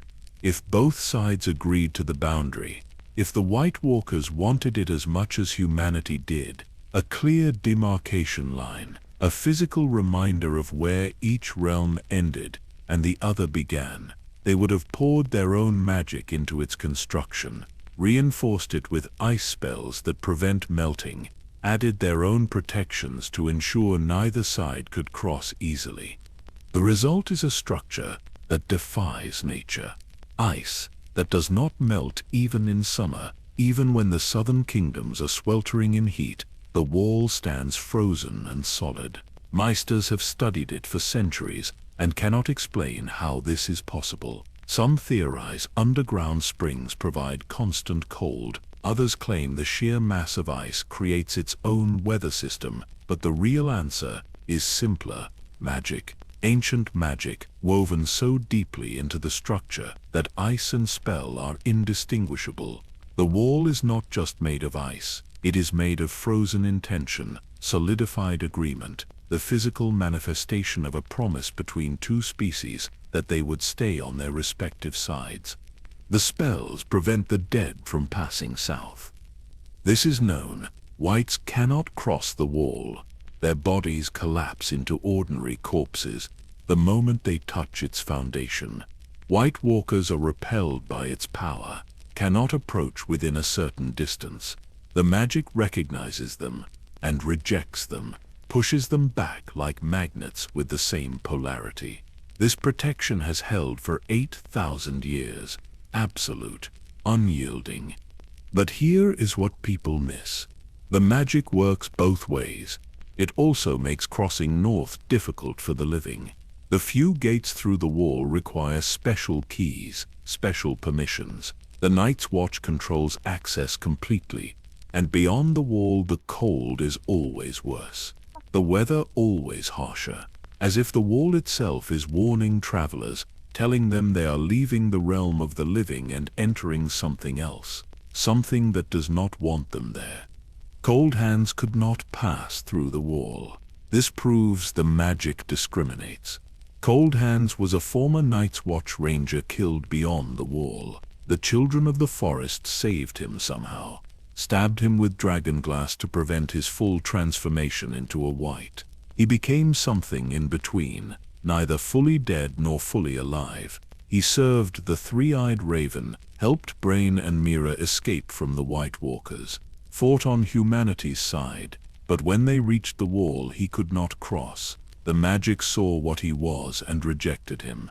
Dead flesh, animated by something other than life, not permitted to pass. Yet, in the very first season, Night's Watch Rangers brought 2 white corpses through the wall to Castle Black. They were studying them, trying to understand what they were. And that night, the corpses rose, attacked the Lord Commander, tried to kill Jon Snow. Only fire stopped them. But they should never have been able to cross. The wall's magic should have kept them out, should have prevented any dead flesh from passing south. So what happened? Why did the magic fail? The answer is that it was already weakening. 8,000 years is a long time. Spells degrade, magic fades. Even the most powerful workings eventually lose their strength if not maintained. And who was maintaining the wall's magic? The Night's Watch had long since forgotten the spells were even there. They thought the wall was just ice. The Meisters dismissed magic as superstition. The children of the forest were nearly extinct, and the Starks, the family sworn to maintain the Pact, were losing their connection to the old magic with each passing generation. No one was feeding the spells. No one was renewing the workings. The magic was running on inertia, on the momentum of its original casting, and after 8,000 years, that momentum was finally running out. Cracks were forming, not physical cracks in the ice, metaphysical cracks in the protective barriers, small gaps where dead flesh could slip through if it was dormant enough, quiet enough, not yet fully animated by White Walker power. The Night King's mark changed everything. When Bran visited the past in his Grainseer visions, he got careless, went too far, stayed too long. The Night King saw him, actually saw him in the vision, reached out and grabbed Bran's arm, left an icy handprint burned into his flesh. And through that touch, through that mark, he broke the three-eyed raven's protection. The cave where the children had sheltered for thousands of years, where the White Walkers could never enter, where the magic was supposed to be absolute. The mark nullified it, allowed the White Walkers to flood in, to kill the children, to destroy the three-eyed raven. Bran escaped and fled south, crossed back through the wall, returned to Winterfell, and he brought the mark with him, the same mark that broke the cave's protection. The same magic that the wall was built on, the same spells the children had woven 8,000 years ago. Bran did not realize what he had done, did not understand that he was carrying a virus in the wall's magical immune system, a backdoor, a vulnerability. The Night King had marked him specifically for this purpose, to create a way through, to compromise the one barrier that had kept the realms separate for millennia. The wall still stood physically, still towered 700 feet into the sky, but its magic was corrupted, weakened, vulnerable. And when the Night King came riding on the corpse of Viserion the dragon, when he unleashed concentrated cold in a beam of blue destruction, the wall could not hold, the ice shattered, the magic failed, and 8,000 years of separation ended in minutes. There is a gate in the Night Fort called the Black Gate, a door made entirely of weirwood. Ancient beyond reckoning, the face carved into it can speak, ask you questions, test you. It only opens for members of the Night's Watch. You must speak the words of your vow in the old tongue, the language of the first men, the language that predates common tongue by thousands of years. I am the sword in the darkness. I am the watcher on the walls. I am the fire that burns against the cold. Say these words correctly, and the gate opens. revealing a passage through the wall, a tunnel carved by magic and roots and time. The Black Gate is one of the few pieces of original magic still functioning at full strength, because it is made of weirwood, living wood connected to the network of trees that spans the continent, fed by the same roots that feed the heart trees in every god's wood. The children's magic runs through it constantly, renewing itself, maintaining itself. It does not degrade because it is alive. The wall should have been the same, should have had weirwood cores running through it, living channels of magic, constantly refreshing the spells, but it does not. It is just ice and stone, and ancient workings that slowly fade. This might have been intentional, a built-in expiration date. The children and the first men, and even the White Walkers might have agreed that the Pact should not last forever, that after enough time, after enough generations, the world should have another chance to solve the problem permanently, or to fail completely. Either way, the decision would not be kicked down the road indefinitely. Eventually the magic would fail. Eventually the wall would fall. Eventually the debt would come due.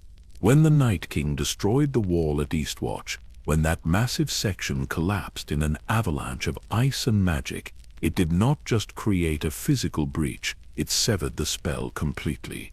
Whatever fragments of protection remained, whatever threads of magic still held the structure together, all of it broke. The wall became just a wall, ice and stone, impressive but mundane, no longer a barrier between realms, just a very large obstacle that could be bypassed or destroyed like any other. Tormund and Beric were on top of the wall when it fell. They ran west along the remaining sections as the ice collapsed behind them, watched the army of the dead pour through the gap. 100,000 wights, dozens of White Walkers, white giants, dead bears. Every creature that had fallen beyond the wall over the centuries, now animated and marching south. An unstoppable tide of death that the wall had held back for 8,000 years, now unleashed, now free, now coming to collect what the living had borrowed for so long. The wall's fall meant more than just a military breakthrough.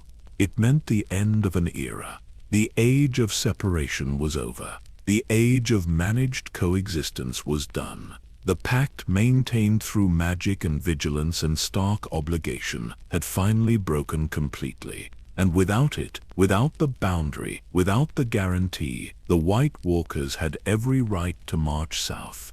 Every right to reclaim what they believed was theirs. Every right to reset the balance between life and death that humanity had tipped too far in its own favor. Brandon the Builder made the wall. A Stark and a Stark's mark brought it down. The family sworn to maintain it. The bloodline chosen to guard it failed, not through malice, not through betrayal, but through absence, through scattering, through forgetting, through 8,000 years of erosion, eating away at the knowledge and the magic and the commitment, until all that remained was a motto: winter is coming. Words without understanding, warning without context. By the time the Starks remembered why they had spoken those words for so many generations, by the time they understood what they had really been guarding against, it was too late. The wall had fallen, the dead were marching, and winter had finally come home. In the immediate aftermath of the long night, joining the Night's Watch was the highest honor in Westeros. Lords sent their sons proudly, second sons who would not inherit but wanted to serve something greater than themselves. Bastards seeking to make names without the stigma of illegitimacy. Warriors who had seen the dead rise and understood with absolute clarity that humanity needed eternal guardians. These men took the black cloak willingly, joyfully. They swore vows that would bind them until death, and meant every word. The Watch at its peak numbered 10,000 brothers, 10,000 sworn swords standing vigil along the wall. They manned 19 castles, massive fortresses carved into the ice itself. Castle Black, Shadow Tower, Eastwatch by the Sea, the Night Fort, Queensgate, Deep Lake, Icemark.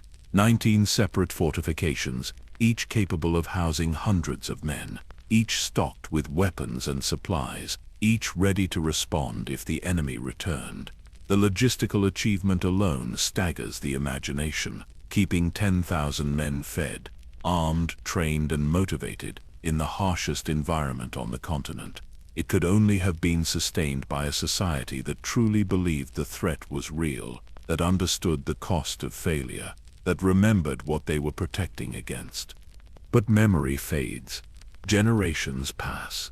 Children grow up hearing stories their grandparents swear are true. Those children have children who hear the same stories as legends. Those grandchildren have great-grandchildren who hear them as fairy tales. And eventually the fairy tales become jokes, grumpkins and snarks. Things to scare children at bedtime, but nothing more. The White Walkers became one of these jokes.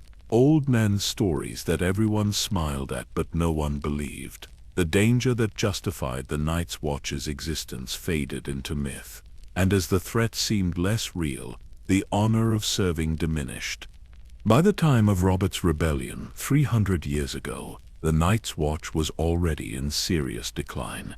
Numbers had fallen to a few thousand. Several castles stood abandoned, but the real collapse came in the subsequent generations, as the Seven Kingdoms stabilized under Targaryen and then Baratheon rule. As trade flourished and cities grew, the harsh life on the wall seemed less like noble service and more like punishment. Why would a lord's son volunteer to freeze on the wall when he could make his fortune in King's Landing? Why would a skilled knight give up marriage and children and land when he could serve a great house and be rewarded handsomely? The answer is that they stopped volunteering. The Night's Watch became a dumping ground for criminals. Rapists given the choice between the wall and castration. Murderers offered the wall or execution. Thieves and poachers and deserters from other armies. Men who took the black knot out of duty. But because it was marginally better than death, the Watch accepted them, because they needed bodies, needed men to stand on the walls, even if those men were the dregs of society. Better a criminal with a sword than an empty castle falling into ruin. By the time Jon Snow arrived at Castle Black, the entire Night's Watch numbered fewer than 1,000 men, less than 10% of their peak strength. Only 3 castles remained manned. Castle Black, Shadow Tower, Eastwatch. The other 16 fortresses stood empty, crumbling, haunted by the ghosts of better days. The Night Fort, once the largest and most important castle, had been abandoned for 200 years, its halls filled with darkness and the whispers of old evils. No one wanted to garrison there anymore. Too many bad memories, too many things that should not be disturbed. The vows remained the same. Night gathers, and now my watch begins. It shall not end until my death. I shall take no wife, hold no lands, father no children. I shall wear no crowns and win no glory. I shall live and die at my post. I am the sword in the darkness. I am the watcher on the walls. I am the fire that burns against the cold. I am the light that brings the dawn. I am the horn that wakes the sleepers. I am the shield that guards the realms of men. Beautiful words, powerful words. But fewer and fewer men understood what they meant, what they were really swearing to protect against. The original mission of the Night's Watch was never clearly recorded. The official story says they guard the realms of men against the White Walkers and wildlings. But dig deeper, and the mission becomes murkier. Why fight the wildlings so fiercely? They are just people trying to survive in a frozen wasteland. They are not monsters, not inherently evil, just humans born on the wrong side of an arbitrary line. Yet the Night's Watch treated them as mortal enemies, ranging beyond the wall to push them back, fighting wars to prevent them from settling too close to the border, killing wildling scouts and raiders without mercy or hesitation. The surface explanation is security. Keep the wildlings weak and divided so they cannot threaten the 7 kingdoms. But this never made sense. The wildlings had no resources for a real invasion, no unified command, no weapons or training to match the Knights of the South. They were not a genuine military threat, so why the obsessive focus on keeping them contained? The real reason becomes clear when you understand the Pact. The Night's Watch was not defending against wildlings. They were defending the White Walkers from disturbance. The wildlings, by expanding north, by hunting and exploring deeper into the lands of always winter, risked violating the territorial boundaries established 8,000 years ago. They risked waking the sleeping dragon, provoking a response from the others. The Night's Watch fought wildlings not to protect the South, but to maintain the Pact, to keep humans on the correct side of the boundary, to prevent anyone from accidentally breaking the ancient agreement through ignorance or desperation. This explains the ranging system. Rangers did not just scout for wildling movements. They mapped the territory, marked how far north various clans had moved, identified anyone getting too close to the Forbidden Lands, and they pushed those people back, sometimes with warnings, sometimes with violence, always with the goal of maintaining a buffer zone between human settlements and White Walker territory. The wildlings did not understand why the crows were so aggressive. The Night's Watch could not explain without revealing secrets they no longer fully understood themselves, so the conflict continued for generations. Wildlings hating the Watch fighting wildlings, both sides losing men and resources in a war that neither side comprehended the true purpose of. Jorah Mormont, the Old Bear, was Lord Commander when the story begins. He was one of the last commanders who sensed something was wrong. Rangers were disappearing beyond the wall at an alarming rate, entire patrols vanishing without a trace. Wildlings fleeing south in numbers never seen before. Something was happening in the far north, something that made even the hardened free folk abandon their homes and risk the wall rather than stay where they were. Mormont organized the Great Ranging, 300 brothers marching beyond the wall, the largest expedition in living memory. Their mission was to determine what was driving the wildlings south, and to find Ned Stark, Ned's brother and the first ranger who had disappeared months earlier. The Great Ranging was a disaster. They made it to the Fist of the First Men, an ancient ring fort where the First Men had built a defensive position thousands of years ago. There Samwell Tarly found a cache of dragon glass buried in the ground, dozens of obsidian blades wrapped in a Night's Watch cloak. Someone had left them there deliberately, prepared for a future need. The children of the forest, perhaps, or an ancient ranger who knew the truth and wanted to give his distant successors a fighting chance. Sam took some of the dragon glass. The rest remained buried. That night, the White Walkers attacked. Thousands of whites swarmed the Fist. The Night's Watch was overrun. Most of the 300 brothers died in the darkness. The survivors fled in chaos, scattered, hunted through the frozen forest by an enemy that never tired and never stopped. They made it to Craster's keep, the wildling who gave his sons to the White Walkers, the man who maintained his own private pact with the others. There, exhausted and starving and broken, the survivors of the Great Ranging learned that the world they thought they knew was a lie. Craster's relationship with the White Walkers proved something the Night's Watch desperately did not want to acknowledge. The others could be negotiated with. They honored agreements. They accepted tribute and kept their side of bargains. They were not mindless evil. They were rational actors following rules established long ago. This should have been a revelation, a potential path to peace. But it was too horrifying. Too shameful. The idea that humanity had been making deals with the dead, that the Night's Watch existed not to fight them, but to maintain those deals, that everything they believed about their order was a comfortable lie built on buried truth. The mutiny happened at Craster's keep. Brothers who had survived the Fistus, who had watched their friends die, who were cold and hungry and traumatized. They killed Lord Commander Mormont, killed Craster, took over the keep and brutalized Craster's daughter wives. It was a complete breakdown of discipline and honor, but it was also the death of the old Night's Watch. Mormont was the last commander who might have remembered fragments of the old knowledge. The last link to a time when the Watch understood its true purpose. With his death, that knowledge died. The Watch became just men in black cloaks defending a wall against threats they no longer understood. Jon Snow became Lord Commander through a combination of merit and manipulation.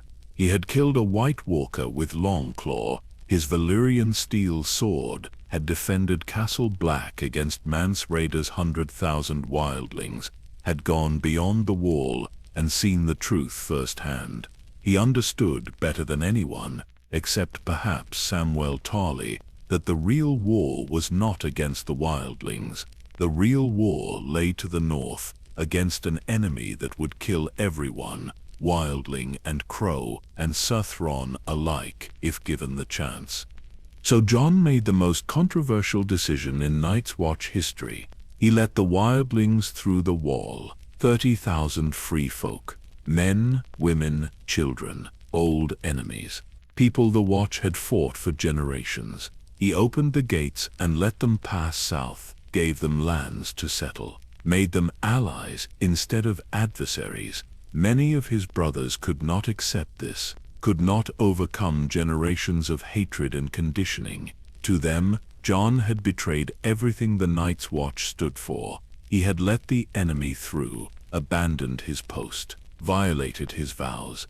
They killed him for it, his own brothers, led by Alliser Thorne and young Olly. They stabbed Jon Snow in the courtyard of Castle Black, each man taking a turn, each thrust accompanied by a whispered justification for the Watch, for the Watch, for the Watch. They left him bleeding in the snow, dead, the Stark bastard who tried to change 8,000 years of tradition, who thought he knew better than all the generations that came before, who broke faith with the mission. But Jon Snow did not stay dead. Melisandre the Red Priestess brought him back, used her magic and the power of the Lord of Light, and perhaps something in Jon's own blood. He returned from whatever lies beyond, came back harder, colder, less human. He executed his murderers without hesitation, hanged them in the courtyard, including Olly, a child, someone Jon had cared for. But mercy was for the living and Jon had died. The part of him that could forgive, that could understand both sides. That part stayed in the darkness. What came back was something else, something necessary for what was coming. Then Jon Snow did something unprecedented. He left the Night's Watch. His vows said his watch would end with his death. He had died. Technically, literally, his watch had ended. The vows no longer bound him. He was free. Free to help Sansa retake Winterfell from the Boltons. Free to be declared king in the north, free to make the alliances and compromises necessary to fight the real war. The Night's Watch had failed in its mission, had forgotten its purpose, had become a shadow of what it once was.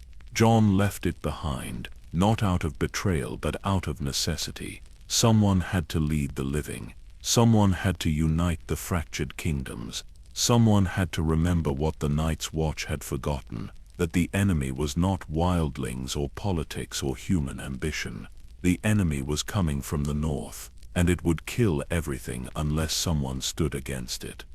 The Night's Watch continued without him. Ed Tollett became Lord Commander. Dolorous Ed, a man who expected the worst and was rarely disappointed. He commanded a skeleton force manning a wall that was already compromised, magic failing, structure weakening, purpose forgotten.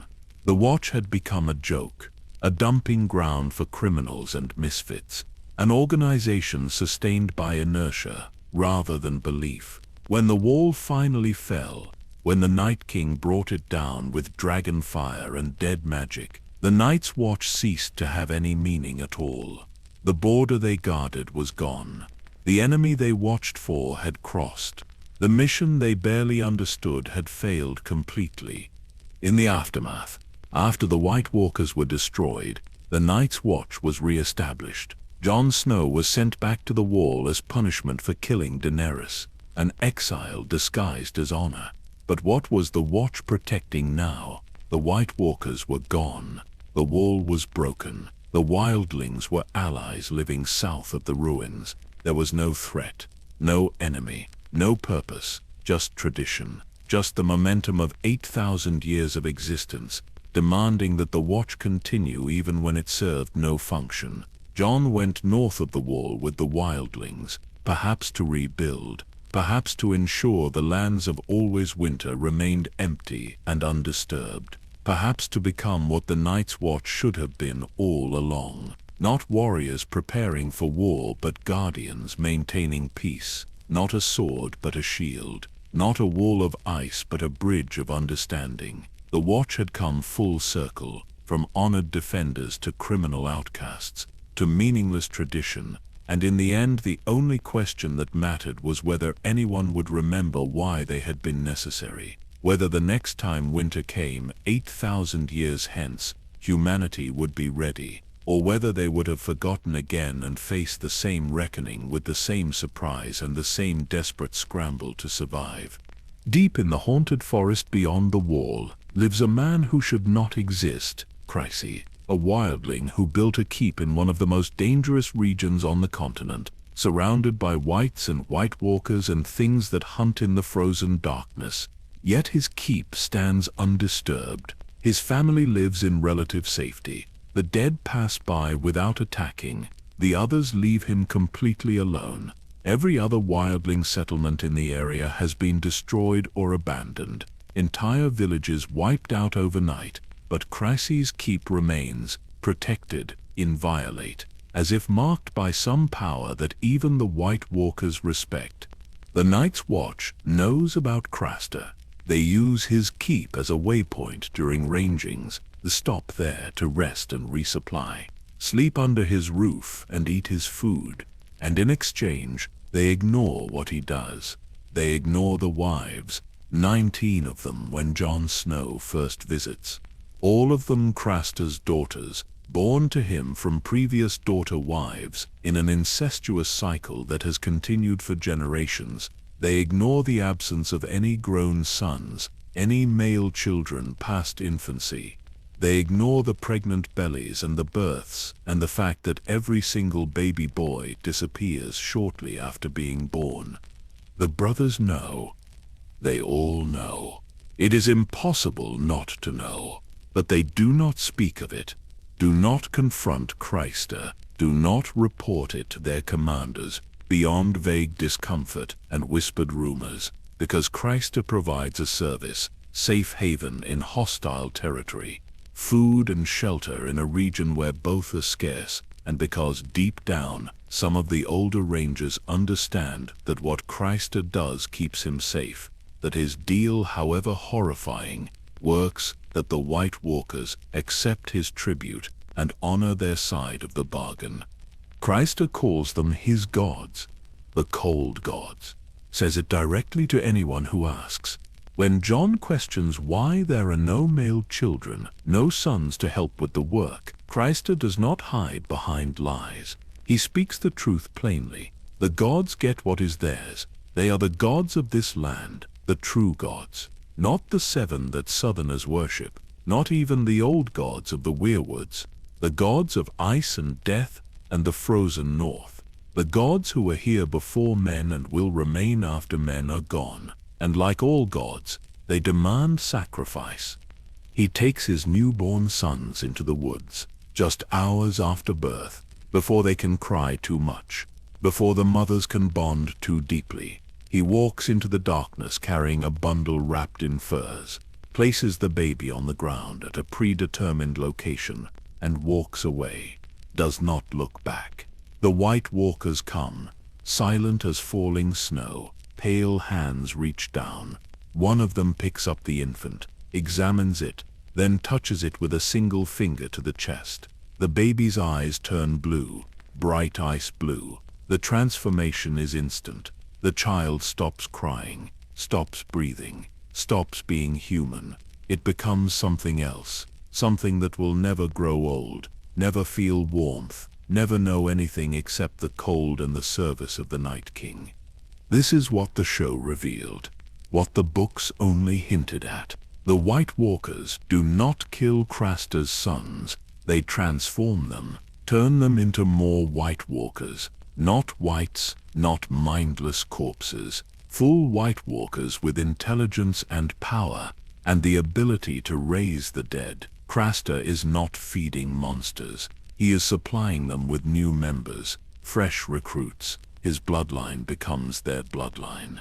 His sons become their brothers. It is adoption through nightmare, family building through horror, and it has been happening for decades. The question that haunts anyone who learns this truth is why?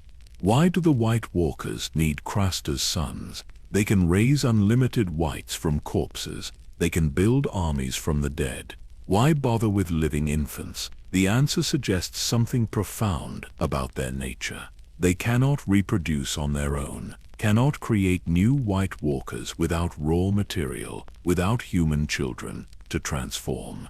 They are sterile, frozen, incapable of life in the traditional sense. They need humanity, need living flesh, need the spark of life that they no longer possess. Without humans, the White Walkers would eventually fade, die out, become extinct. Craster is not just appeasing them, he is sustaining them, keeping their race alive. This proves several things. First, the White Walkers are not mindless evil. They have a society, a culture, a way of reproducing and maintaining their population. They plan for the future, think in terms of generations. They are a species trying to survive. Second, they honor agreements. Craster's deal has lasted for decades. They could easily kill him, take all his daughters and sons and wives. But they do not. They accept only what he offers, only the male infants, only the agreed tribute.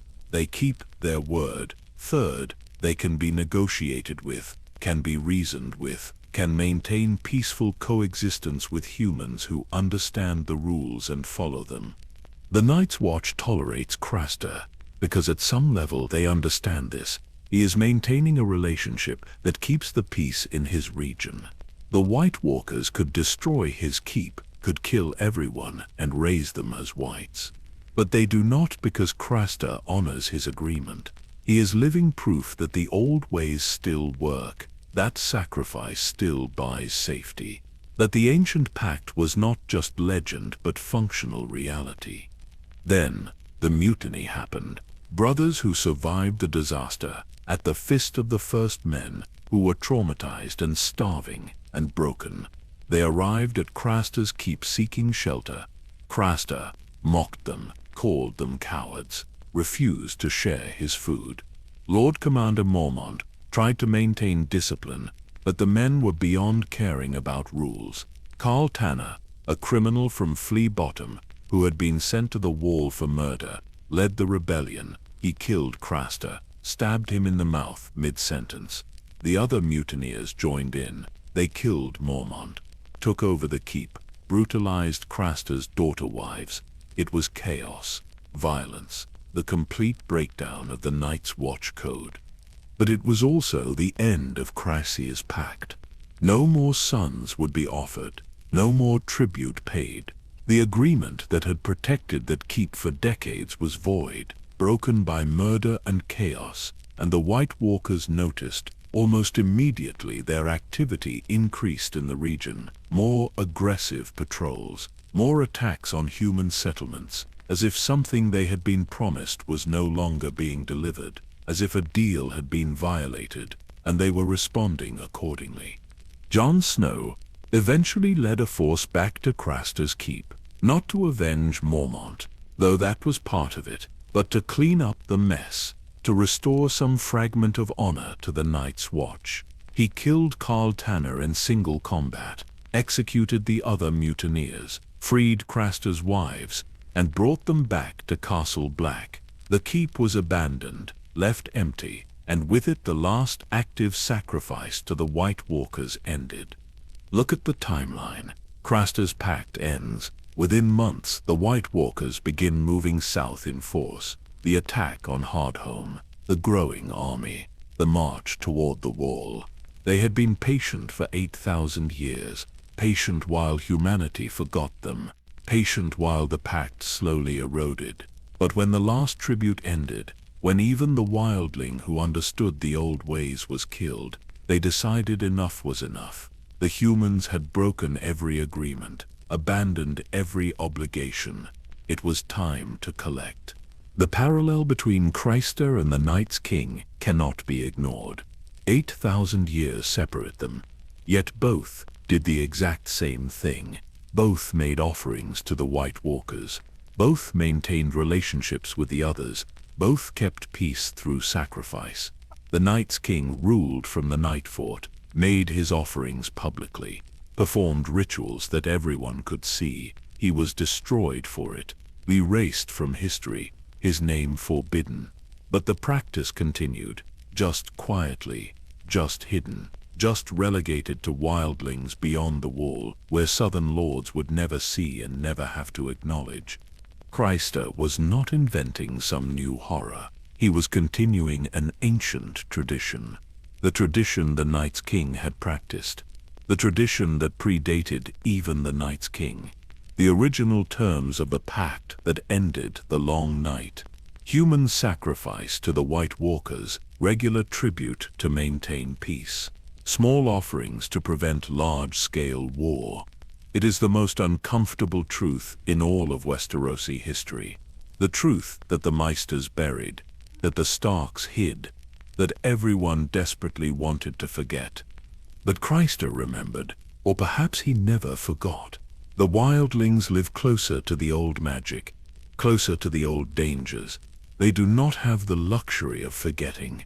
They call the White Walkers the cold gods, and mean it literally. Gods require worship.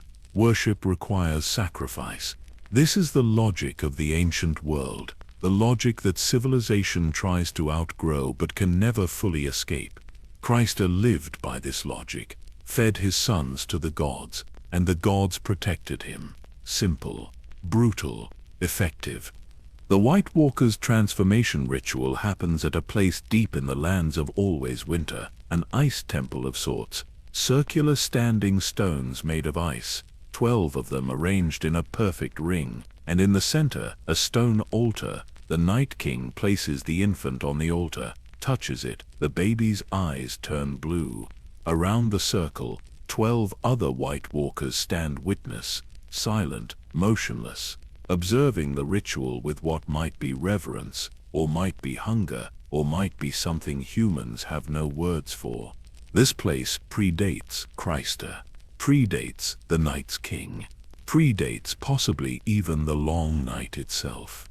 It is ancient beyond reckoning, built by the White Walkers themselves, or whatever created the White Walkers. The children of the forest made the first White Walker, captured a human and stabbed dragonglass into his heart, turned him into a weapon against the first men.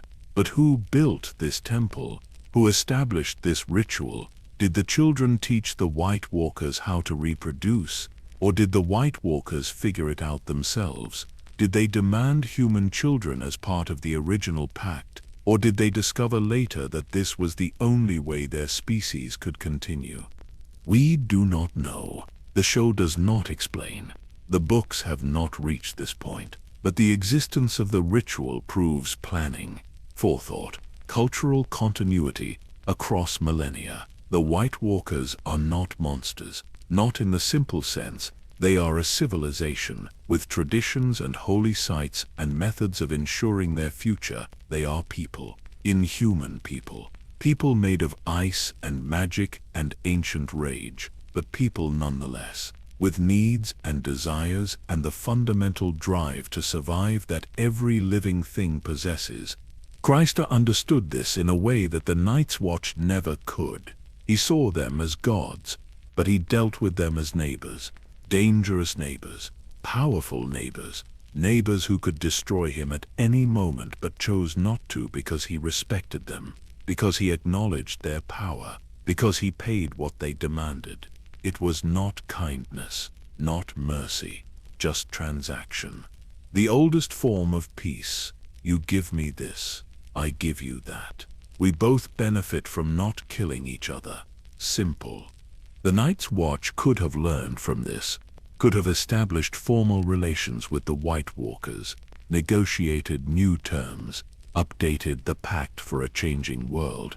But they were too proud, too human, too convinced of their own righteousness. They saw themselves as the shield that guards the realms of men, warriors standing against evil. They could not accept that the enemy was not evil, just other, just different, just trying to survive in a world that had no place for them. So they ignored Craster's example, ignored the proof that coexistence was possible, ignored the opportunity to prevent the war that was coming. They let Craster die. Let the mutineers break his pact. Let the last fragile thread connecting humanity to the White Walkers snap. And then they acted surprised when the others came in force. When the army of the dead marched south. When everything the old stories promised would happen if the agreements were broken actually happened. Craster's wives knew the truth. They lived it every day, gave birth, knowing their sons would be taken. Watched their daughters grow up to become their husbands' wives in turn. It was nightmare made routine, horror normalized through repetition, but they survived. In a land where survival was nearly impossible, where winter lasted for years, and food was scarce, and death waited in every shadow, they survived because Craster kept them safe, because his deal worked, because the cold gods honored their bargain. When the wives were brought back to Castle Black, when they were finally free of Craster and his keep, some of them wept. Not tears of joy, tears of fear. They knew what Craster's death meant, knew that the protection was gone, that the gods would be angry, that something terrible was coming. The Night's Watch brothers thought they were traumatized, broken by years of abuse, and they were, but they were also right. Something terrible was coming. The White Walkers were coming, and this time there would be no more deals, no more tribute, no more chances to make peace. Just war, total war.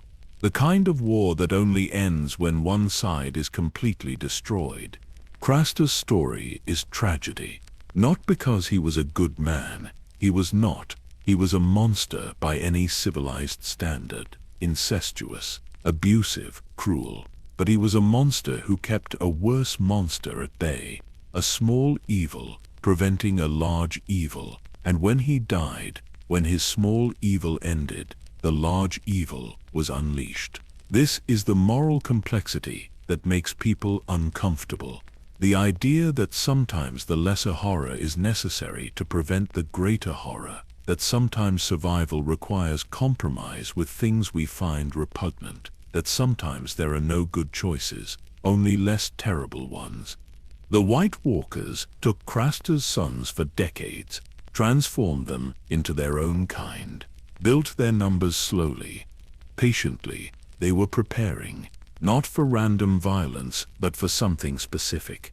They were waiting, watching, making sure humanity understood that the old ways still mattered, that the old debts were still owed.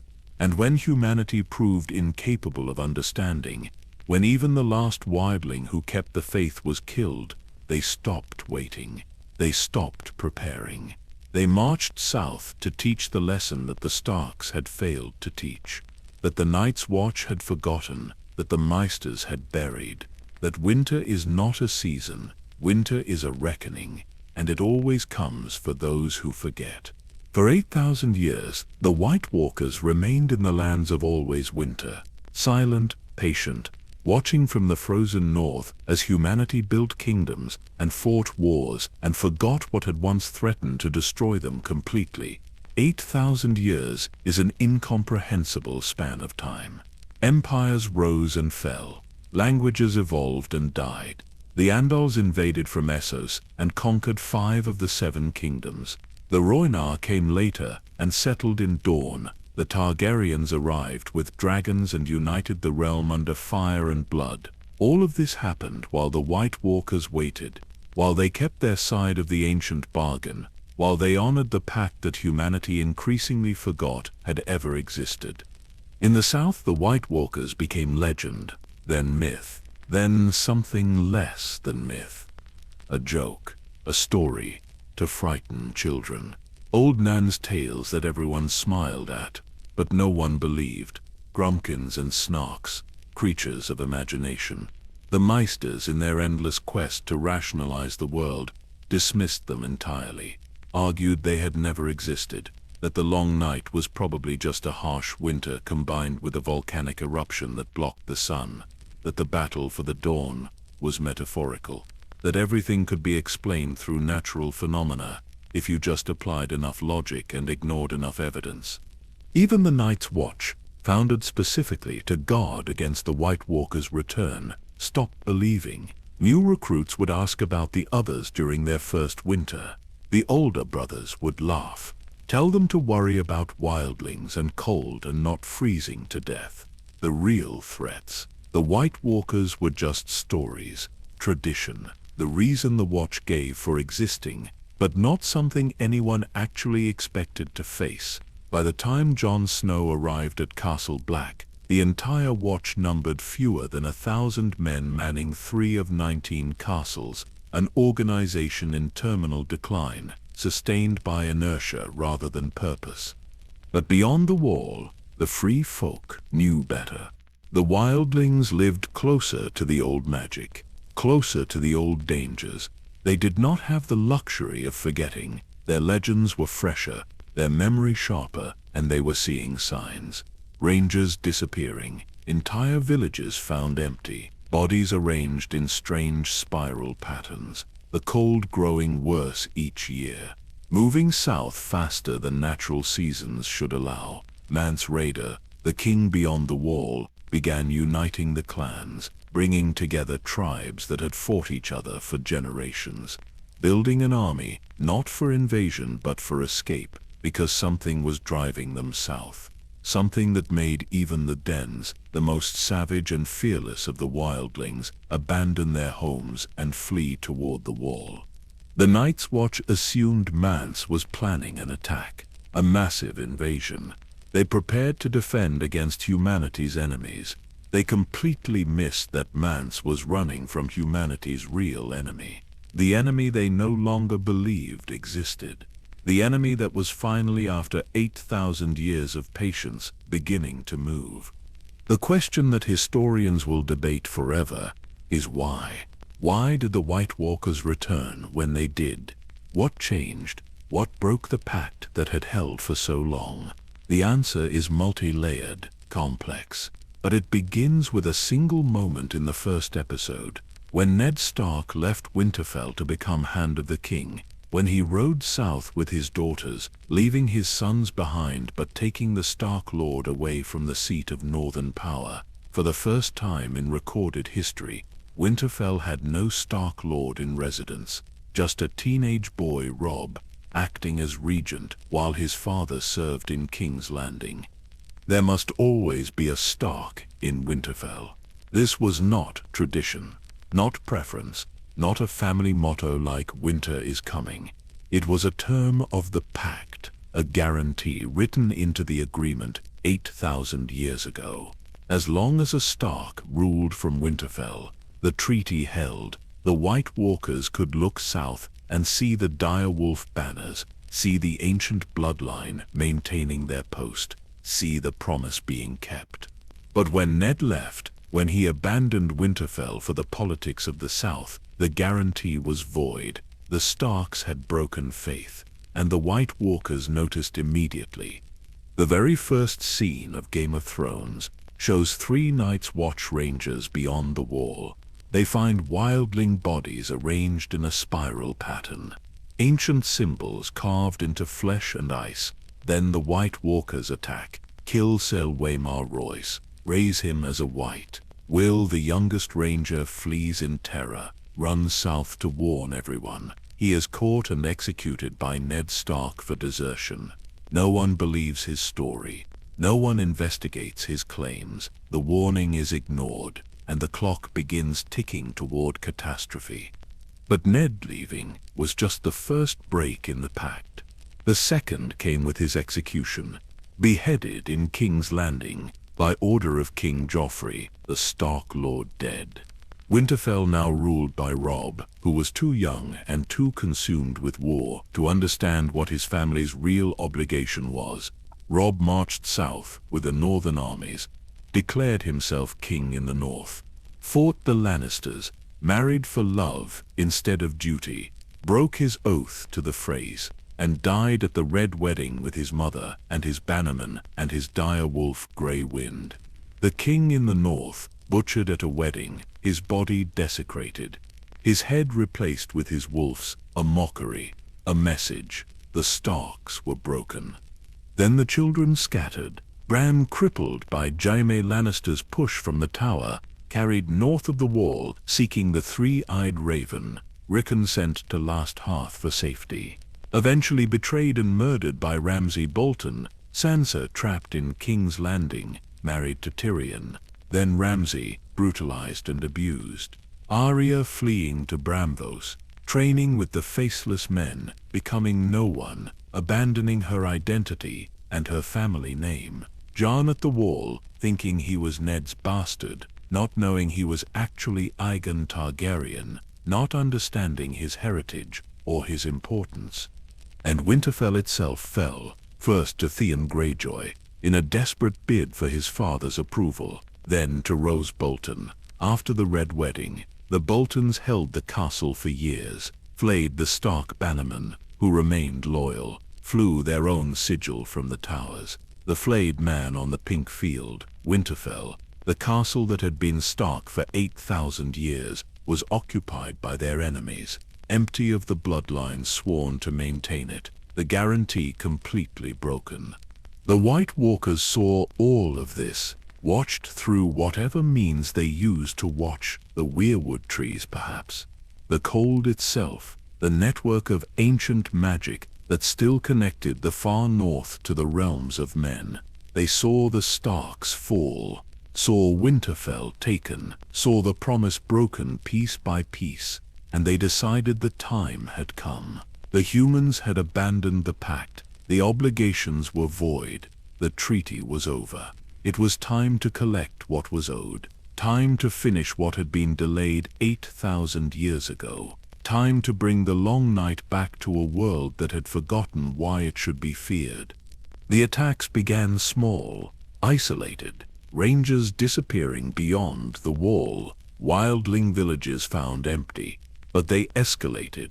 The White Walkers were building an army. Every human they killed north of the wall became a White. Every wildling who died fighting the cold or starvation or other clans, every Night's Watch ranger who fell, every giant, every animal, all of them rose again with blue glowing eyes. All of them joined the march south.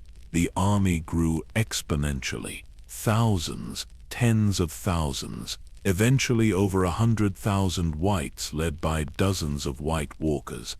Jermyn led the Great Ranging to investigate. 300 brothers. The largest expedition in living memory. They made it to the Fist of the First Men, found dragonglass buried there. Ancient weapons left by someone who knew what was coming. Then the White Walkers attacked at night, overran the position, slaughtered most of the watch. The survivors fled to Craster's keep. There Lord Commander Mormon was murdered by his own men in a mutiny. The Watcher's leadership destroyed, its strength broken, and Craster, the last human still making offerings to the White Walkers, died with him. The final thread of the ancient agreement severed. Mance Rayder brought his 100,000 wildlings to the wall, begged to be let through, explained that they were not invading, they were fleeing. The dead were coming. The cold gods were angry.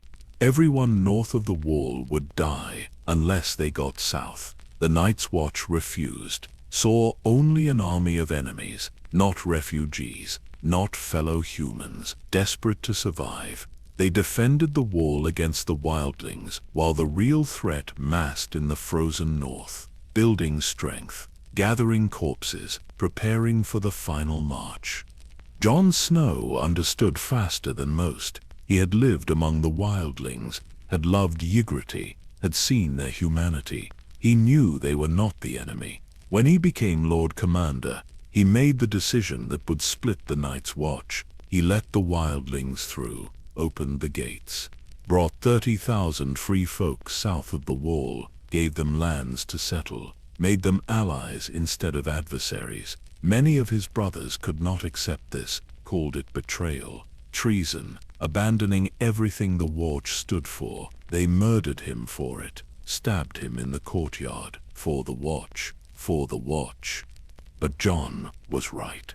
The wildlings were not the enemy. The enemy came to Hardhome, a wildling settlement on the coast where thousands had gathered to evacuate south. Jon sailed there with ships to bring them back, to save as many as possible. They were loading people onto boats when the storm came. Unnatural, cold darkness. Then the army of the dead poured over the walls, thousands of whites, unstoppable, killing everyone. The living fought desperately, but it was hopeless. They fled to the boats, rowing away from shore as the whites filled the settlement behind them. Then the Night King appeared, standing on the dock, watching Jon row away. Their eyes met across the water, the ancient enemy and the Stark bastard, who did not yet know he was also a Targaryen prince. The Night King raised his arms slowly, deliberately, and every corpse on the shore rose, thousands of freshly dead, all of them becoming whites instantly, all of them joining his army. The Night King's message was clear. You cannot win. I am inevitable. Every person you lose makes me stronger. This is not a war you can survive. Jon returned to Castle Black, shattered. He had seen the truth, witnessed the real threat, understood that all the wars in the south, all the fighting over the Iron Throne, all of it was meaningless compared to what was coming. The living had to unite, had to stop fighting each other, had to focus on the real enemy, or everyone would die. But uniting the living proved almost impossible. Too much history, too much hatred, too many competing ambitions. The Lannisters and Starks despised each other. The North and South were divided. The Night's Watch was broken. The wildlings were barely tolerated, and no one in the South believed the White Walkers existed. Daenerys Targaryen changed the calculation. She arrived in Westeros with 3 dragons, an army of Unsullied, a horde of Dothraki, and a claim to the Iron Throne. Jon bent the knee to her, not out of weakness but out of necessity. He needed her dragons, needed her armies, needed someone with the power to fight the dead. In exchange, she needed him, needed the North, needed his knowledge and his experience. They formed an alliance, then something deeper. Jon and Daenerys fell in love, ice and fire, Stark and Targaryen. The prince that was promised and the Dragon Queen, together perhaps they could stop what was coming. But first, they needed proof. Cersei Lannister sat on the Iron Throne in King's Landing. She commanded the armies of the South. Without her forces, the living had no chance. But Cersei would never believe in White Walkers based on stories alone. She needed evidence. So Jon led a mission beyond the wall. A small team, Jorah Mormont, son of the late Lord Commander, Tormund Giantsbane, leader of the Free Folk, the Hound, Beric Dondarrion, Thoros of Myr, others. Their goal was to capture a White, bring it south, show Cersei that the dead were real. The mission went wrong immediately. They captured a White, but were surrounded by the army of the dead. Trapped on a frozen lake, the ice too thin to support the White's weight, but not thick enough to break completely. They waited, freezing, starving, watching thousands of dead surround them. Thoros froze to death in the night. The others prepared to die. Jon sent a message to Daenerys, a desperate plea. She came, flew north with all 3 dragons, the first dragons beyond the wall in thousands of years. She saw the army of the dead, finally understood what Jon had been trying to tell her, understood that this was the real war, the only war that mattered. Her dragons burned the whites by thousands, rescued the team from the ice, but the Night King had ice spears, thrown with impossible strength and accuracy. He killed Viserion, pierced the dragon's neck, sent him crashing into the frozen lake. Daenerys fled with the survivors, left Viserion's corpse behind, and the Night King raised him, touched the dead dragon, opened his eyes. Ice blue.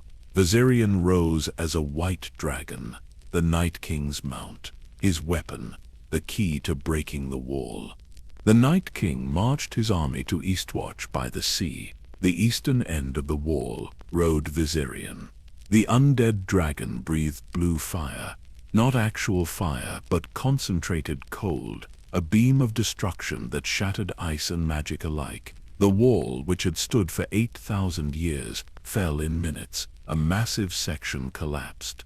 The army of the dead poured through, 100,000 whites, white walkers on dead horses, white giants, dead bears, everything that had died beyond the wall for centuries, all of it marching south, heading for Winterfell, heading for the Starks, heading to finish what had been delayed for 8,000 years.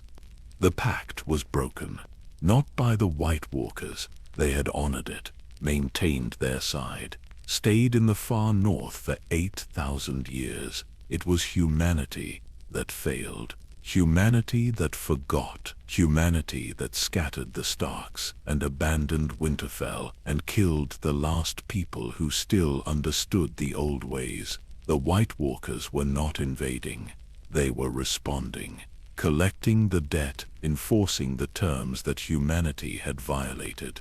And they would not stop until either the living were destroyed or the debt was paid in full. Winter had come, not the winter of seasons and snow, the winter, the long night, returning. The reckoning that had been delayed but never forgotten, and this time there would be no pact, no negotiation, no compromise, just war, total war, life against death, fire against ice. The final accounting after 8,000 years of borrowed time. The wall had survived everything. It had stood through 8,000 years of winters and summers, through the reign of the Stark kings in the north, through the Andal invasion that conquered the south but never breached the north's defenses, through the Targaryen conquest when Aegon and his sisters united 6 kingdoms under dragon fire but left the north as a separate realm, through Robert's rebellion and the fall of the Targaryen dynasty, through every war, every famine, every plague, the wall endured, unchanging, eternal, a monument to humanity's determination to maintain the boundary between the living and the dead. 700 feet of ice, 300 miles from coast to coast, reinforced with magic so ancient and powerful that even the masters who studied it for centuries could not fully explain how it worked.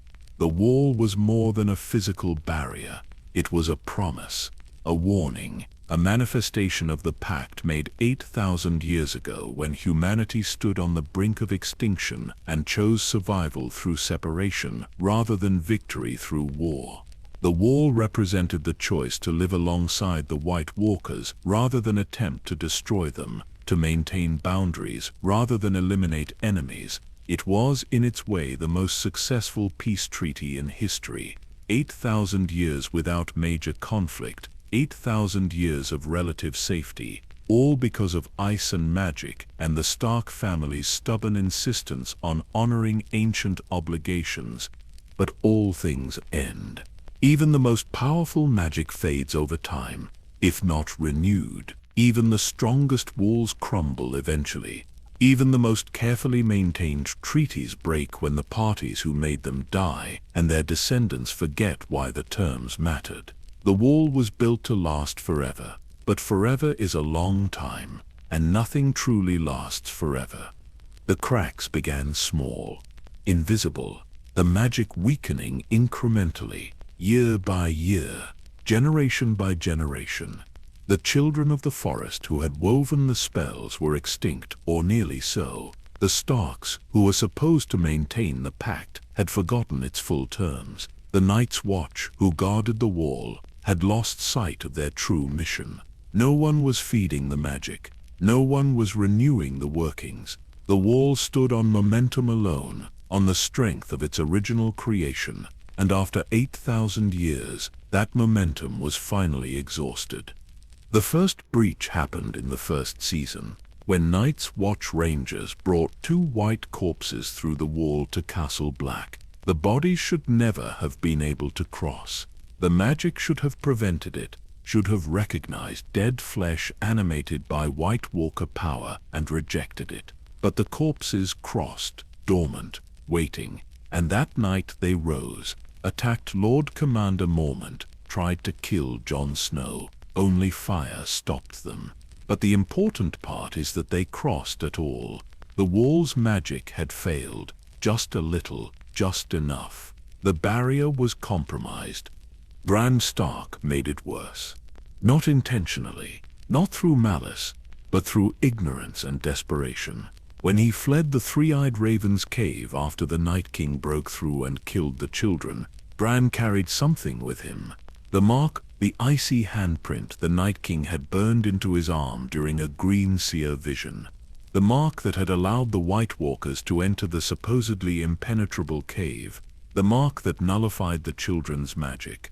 Bran brought that mark south, carried it through the wall. Through the barrier that used the same magic the children had woven into the cave's protection. He was a virus introduced into the wall's immune system. A vulnerability. A back door. The wall still stood physically after Bran crossed. The ice did not crack. The structure remained intact, but the magic was fatally compromised. The Night King had found his way through, not by breaking the wall with brute force, but by marking one of the Starks, by corrupting the bloodline, sworn to maintain the Pact, by turning the guarantee itself into the weapon that would break the barrier. It was elegant, strategic. Proof that the Night King was not a mindless monster, but a brilliant tactician who had been planning this for 8,000 years. Still, the wall might have held a bit longer, might have limped along on whatever fragments of magic remained. But then the Night King gained something that changed everything. A dragon. Viserion, killed at the frozen lake north of the wall, raised as a white. Transformed into an undead mount with ice-blue eyes and breath that was not fire but concentrated cold. A weapon capable of destroying what no army could breach. The Night King rode south on Viserion. The army of the dead marching below, over 100,000 whites. Dozens of White Walkers, white giants, dead animals. The largest army assembled since the original Long Night. All of it heading for the wall, all of it unstoppable. Tormund giants Bane and Beric Dondarrion were at Eastwatch by the sea when the army arrived. The easternmost castle on the wall, thinly manned, poorly supplied. They saw the storm coming first. Unnatural cold rolling across the land, darkness that swallowed the sun. Then the army emerged from the blizzard. Thousands upon thousands of whites, more than anyone had imagined, more than should have been possible. Every wildling who had died beyond the wall for generations, every ranger lost on patrol, every giant, every beast, all raised, all serving, all marching with terrible purpose. Tormund and Beric sounded the alarm, but there was no time, no hope of reinforcement. No possibility of defense. The garrison of Eastwatch could do nothing but watch as the Night King approached on his dragon, flying low over the wall. Viserion's wings beating the air with the sound of tearing leather, the Night King's pale hand gripping the dragon's scales, his blue eyes fixed on the wall, on the barrier that had kept him contained for 8,000 years, on the promise humanity had made and then broken. He had waited patiently, honored his side of the pact even as humanity forgot theirs. Now patience was over, honor was void, it was time to end this. Viserion landed facing the wall, opened his mouth, and breathed not dragonfire, not heat and flame, the opposite, concentrated cold, a beam of absolute zero, a blast of ice magic focused into a weapon of annihilation. It hit the wall at its base, where the structure met the ground, where the foundations were deepest, where the magic was supposed to be strongest. The ice shattered, not slowly, not gradually, explosively. The cold interacted with the wall's own frozen structure in a catastrophic reaction. Magic fought magic, ice battled ice, and the newer, stronger, concentrated power won. The wall cracked, a sound like the world breaking, like thunder and avalanche and earthquake combined. A noise so loud it could be heard for miles. The ground shook, the ice screamed, and then it fell. 700 feet of ice and magic, and 8,000 years of history collapsed in seconds. An entire section of the wall simply ceased to exist. Thousands of tons of ice crashed down, the avalanche visible for leagues, the sound echoing across the north. In Winterfell, they heard it, felt it, knew without being told that something fundamental had changed, that the barrier they had relied on for their entire history was gone. Tormund and Beric ran, sprinted along the top of the wall as it collapsed behind them, sections falling one after another in a chain reaction. They barely made it to stable ground, watched from the western portion as the eastern end became rubble, as the gap widened, as the army of the dead poured through, 100,000 whites flooding south like a tide, like a force of nature, unstoppable, inevitable, the beginning of the end. The symbolism was perfect in its cruelty. A Stark built the wall, Brandon the Builder. 8,000 years ago he raised this barrier as part of the Pact, as proof that the Starks would maintain the separation between the living and the dead, that they would honor their obligations, that they would never abandon their post, and a Stark's mark brought it down. Bran, the boy who climbed too high and fell, who became the three-eyed raven, who carried the Night King's touch through the wall and compromised its magic. The family sworn to protect the barrier became the instrument of its destruction, not through betrayal, but through the simple fact of being human, of making mistakes, of underestimating an enemy who had 8,000 years to plan. The Night King did not rush through the gap, did not charge south in wild frenzy. He was patient, methodical. He had his army march through in formation, organized, disciplined. This was not a rampage, not random destruction. This was an invasion, a military operation, a calculated response to humanity's broken promises. The White Walkers were enforcing the terms of a treaty that the living no longer even remembered existed. They were collecting a debt 8,000 years overdue. News of the wall's fall reached Winterfell by Raven. The message was brief. The wall has fallen. The dead march south. Thousands fled to Winterfell from the northern settlements. Last Hearth was closest. The Umbers lived there. Ned Umber, a boy, was sent home to bring his people south to safety. But the army of the dead reached Last Hearth first, killed everyone, raised them as whites. Tormund's group found young Ned later, his body pinned to the wall, arms and legs arranged around him in a spiral pattern, the same spiral the White Walkers had been leaving as their calling card, their signature, their message. This is what you made us. This is the symbol of your sin. This is your reminder that we have not forgotten. We will never forget.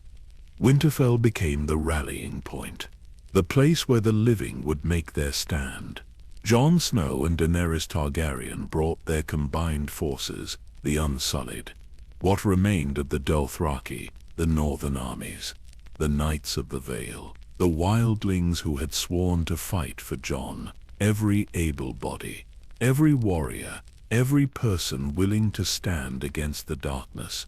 They fortified Winterfell, dug trenches, forged dragonglass weapons by the thousands.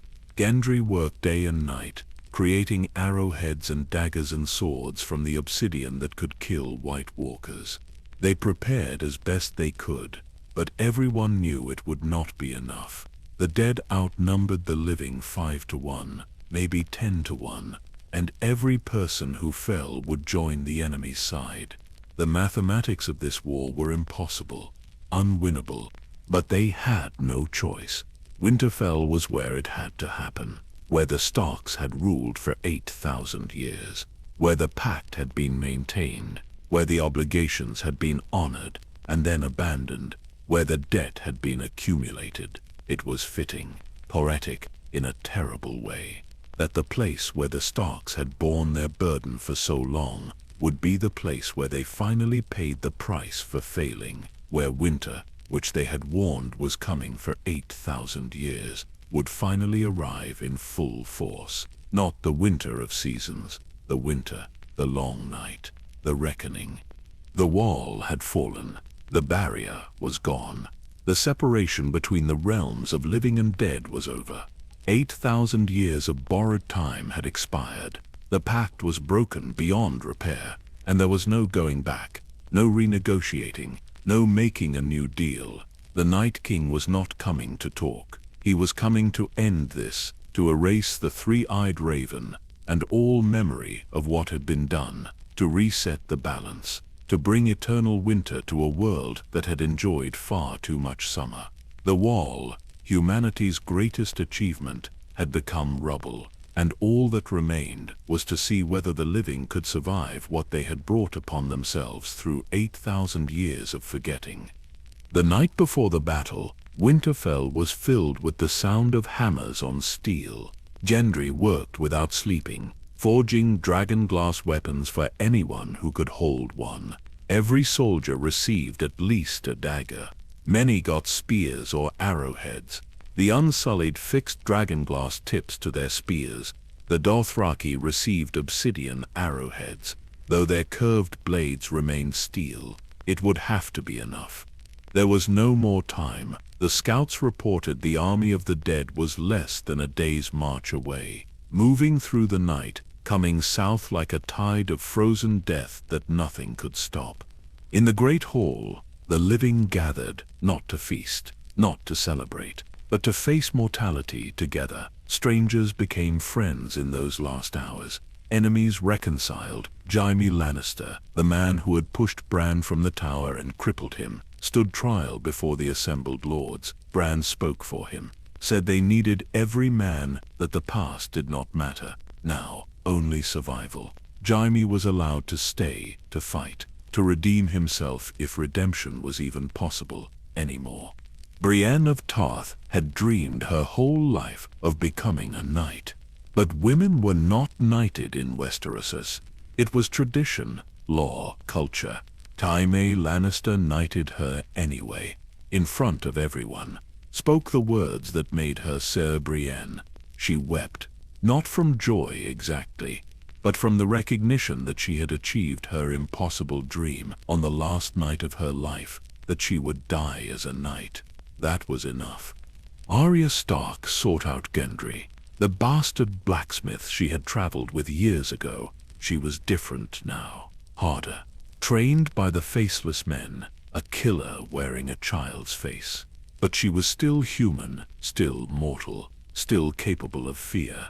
She did not want to die a maiden, did not want to face oblivion without experiencing life. They came together. Two young people stealing a moment of warmth before the cold came to claim them. It was not romantic, not tender, just necessary, just human. Podrick Payne sang, a song about Jenny of Oldstones. A ghost from another time, another tragedy. A woman who loved a prince who gave up a throne for her. A woman who danced with ghosts at the ruins of her castle.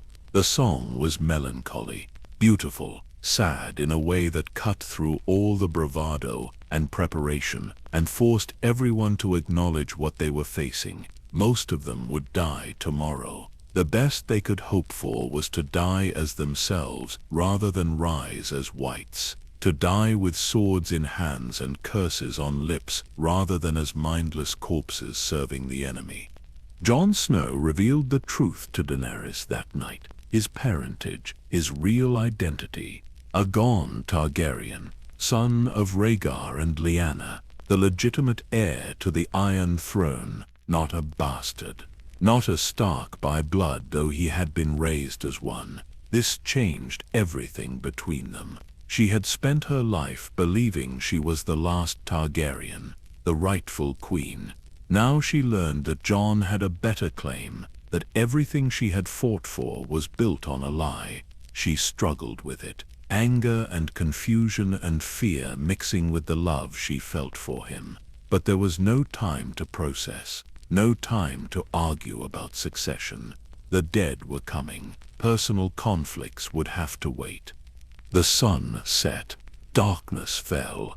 Unnatural darkness, thicker than normal night.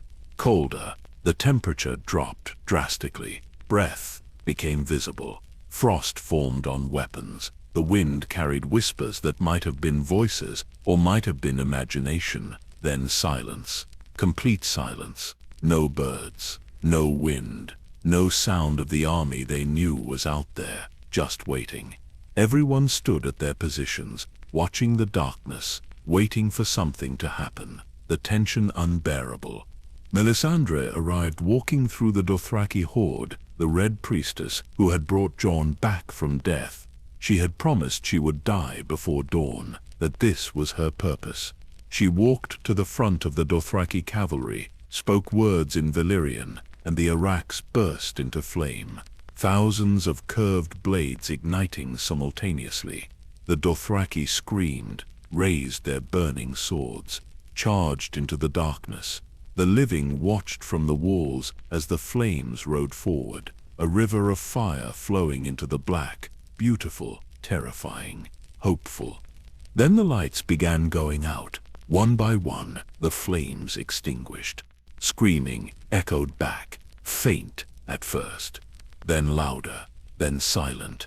A few riderless horses returned, wild-eyed, panicked. The entire Dothraki horde had been destroyed in minutes. Thousands of the world's greatest warriors erased from existence. The first wave of the dead had barely been slowed. The living understood then what they faced. Understood that numbers meant nothing. That courage meant nothing. That this was not a battle they could win through valor or skill. This was survival, and survival was looking increasingly impossible. The whites came next, sprinting from the darkness, not shambling corpses, but fast, aggressive predators. They hit the trenches, the prepared defenses. Some fell into the flames.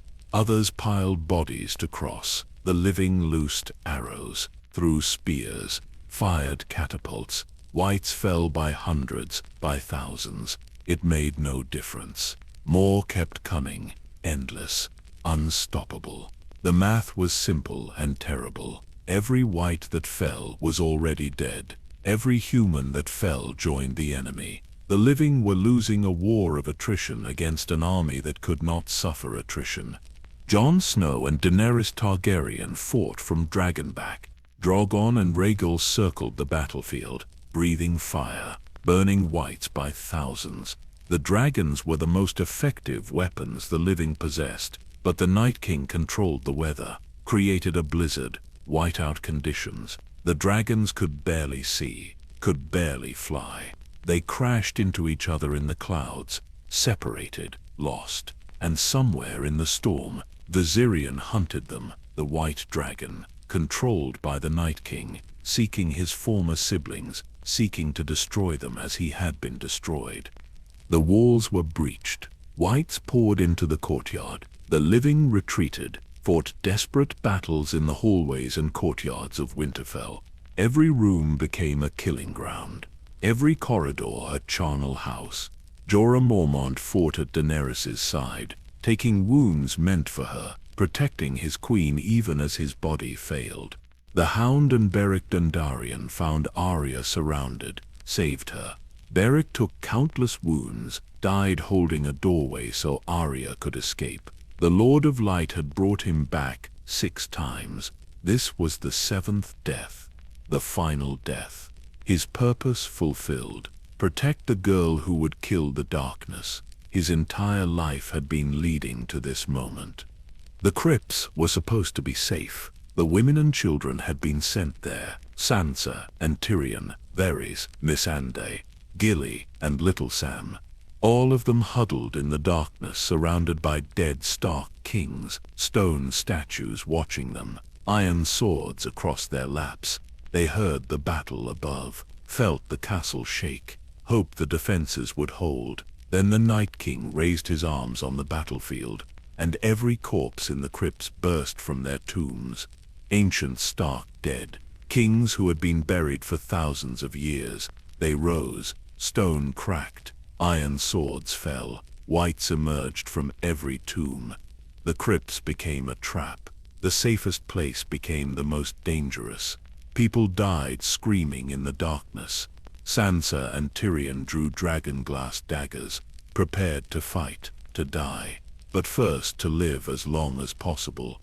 Theon Greyjoy returned to Winterfell to defend it. The boy who had betrayed the Starks, who had taken Winterfell and held it, and murdered children to cover his lies. He came back, seeking redemption. Bran asked him to defend the Godswood, to protect him, while he watched, while he flew as ravens through the battle, searching for the Night King. Theon agreed. He and the last Ironborn stood guard, fought wave after wave of whites, killed them with fire arrows, spears, desperation. One by one his men fell. Theon stood alone, out of arrows, his spear broken, but still standing, still between Bran and the enemy, still guarding the boy he had once wronged.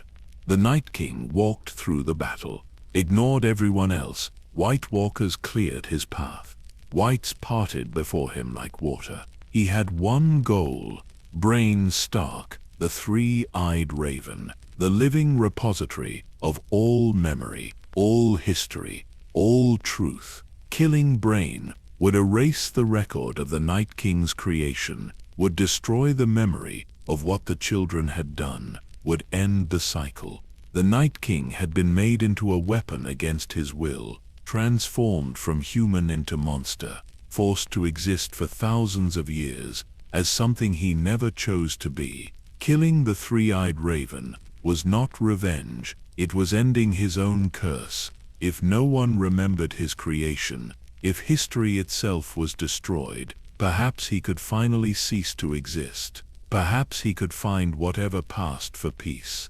Daenerys tried to stop him, saw the Night King walking toward the Godswood, landed Drogon in his path, gave the command. Drogoris, Drogon fire engulfed the Night King completely, flames hot enough to melt steel, hot enough to burn stone. Surely nothing could survive. The flames cleared. The Night King stood unharmed, not even singed. He looked at Daenerys, smiled, a cold smile, a knowing smile. Your fire means nothing. I am the cold that snuffs out all flames. Daenerys fled, terrified, understanding that she had brought the most powerful weapons in the world, and they were useless against this enemy. Jon tried to reach Bran, ran through the courtyard. Viserion landed in front of him. The white dragon blocked his path, breathed blue fire. Jon hid behind stone walls that crumbled under the onslaught, could not get past, could not reach his brother. He screamed pure frustration, pure rage, pure helplessness. Everything he had done, everything he had sacrificed, and he could not reach the one place he needed to be. He had failed. Bran would die. The Night King would win. 8,000 years of Stark vigilance would end in this courtyard, with Jon screaming at a dragon he could not kill. In the Godswood, the Night King arrived. Walked past Theon, looked at him. Theon charged, broken spear raised. One final defiant act. Hopeless, pointless, necessary. The Night King caught the spear, broke it, stabbed Theon through the stomach. With his own weapon, Theon fell. Bran watched him die, spoke. "You are a good man. Thank you." Theon smiled. Died believing he had been forgiven. Died knowing he had stood his ground. Died as something better than what he had been. The boy who took Winterfell had become the man who defended it. Redemption came at the cost of everything, but he paid it, gladly. The Night King approached Bran, reached for the ice sword on his back. This was the moment. 8,000 years of waiting, of patience, of honoring a pact that humans broke. All of it leading here, to this boy in a wheelchair, beneath a weirwood tree, to the end of memory, the end of history, the end of the cycle. He drew his sword, raised it. Bran stared at him, unafraid, accepting. The blade began to descend.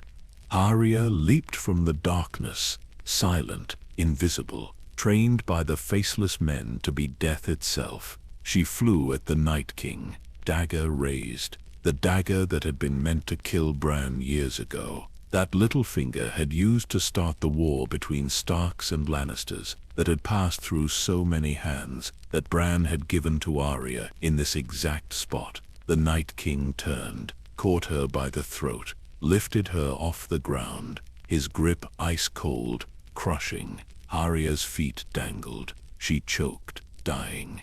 The dagger fell from her hand, but she caught it with her other hand. The move she had practiced with Bran, the move she had perfected over years of training. She stabbed upward into the exact spot where the children of the forest had driven the dragonglass shard thousands of years ago, where the Night King had been created, where his human heart had been transformed into ice.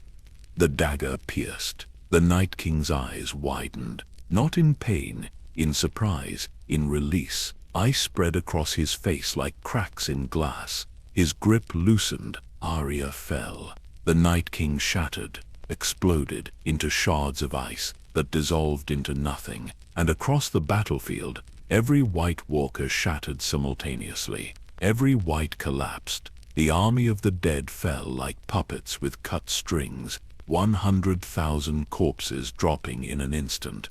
Silence. After hours of screaming and battle, silence. The living stood in shock, covered in blood, exhausted, traumatized, half their numbers dead. Winterfell in ruins, but alive. They had survived. The long night had come, and they had endured, not through prophecy, not through the chosen hero, but through a girl no one expected. A girl trained to be no one. A girl who had suffered and survived, and learned to be death itself. Arya Stark killed the Night King, ended the threat, saved the world, and fulfilled the prophecy no one had understood. Blue eyes you will shut forever. Melisandre had told her years ago. Blue eyes, the Night King's eyes, closed forever. The dawn came, real dawn, natural light. The storm cleared. The cold receded. Winterfell stood, broken but standing. The Starks had defended their home, paid the price, lost thousands, but maintained what their family had been sworn to protect for 8,000 years. The line had held, not through the Pact, not through sacrifice and tribute, but through simple, stubborn refusal to give up, through willingness to die rather than surrender, through becoming what their words had always warned. Winter, the cold that meets the cold, the north that remembers, the wolves that bare their teeth at death, and fight until nothing remains. The dead were burned, pyres built across the courtyard. Jorah Mormont, who died protecting his queen. Theon Greyjoy, who died redeeming himself. Beric Dondarrion, who died fulfilling his purpose. Lyanna Mormont, a child who killed a giant. Ed Tollett, who fell saving Samwell Tarly. Thousands of Dothraki, thousands of Unsullied, thousands of Northmen, all of them gone. All of them burned to ensure they would never rise again. The survivors stood in silence. There were no words, no songs, no glory, just ash and grief and the hollow knowledge that they had won only because they had been willing to lose everything. The White Walkers were gone, the Night King destroyed, the army of the dead defeated. The long night ended after one terrible night of battle.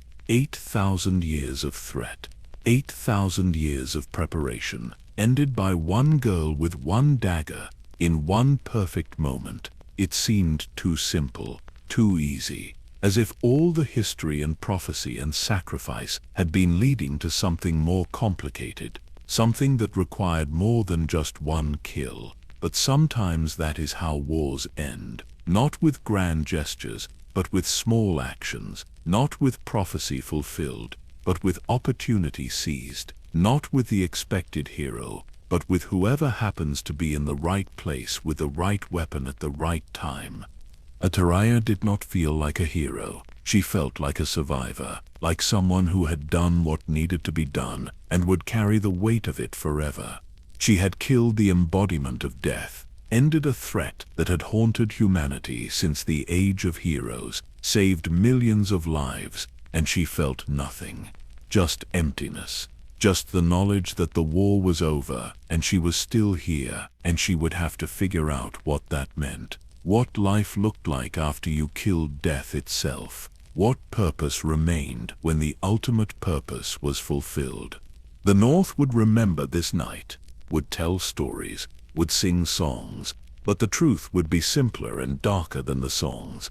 They had survived, barely. They had defeated the White Walkers, through sacrifice and luck, and a weapon no one saw coming, but they had not solved anything, had not addressed the reason the White Walkers existed, had not made peace, had not honored the Pact. They had won through violence, through killing, through ending rather than understanding. And in the long years ahead, historians would wonder if there had been another way, if negotiation was still possible, if the Starks could have maintained their ancient duty rather than abandoning it, if the long night could have been prevented entirely. These questions would haunt the survivors, but not tonight. Tonight, they were just grateful to be alive, to have survived winter, to see the dawn. That would have to be enough. The morning after the Battle of Winterfell, the survivors walked through a graveyard, bodies everywhere, stacked in corridors, frozen in courtyards, piled against walls where they had made their last stands. The dead outnumbered the living. By far, half the army that had defended Winterfell was gone. Thousands of Northmen who would never see their families again. The Dothraki horde nearly extinct. A people who had crossed the narrow sea seeking glory and conquest, destroyed in minutes by an enemy they had not believed existed. The Unsullied, decimated. Grey Worm stood among the bodies of his brothers, men who had been slaves, who had won their freedom, who had followed Daenerys across the world, dead in a foreign land, defending people they did not know against a threat they did not understand. Jorah Mormont lay where he had fallen, protecting Daenerys, taking wounds meant for her until his body could take no more. He had loved her his entire life, betrayed her once, spent years earning back her trust, and died as he had always wanted. In her service, Daenerys wept over his body.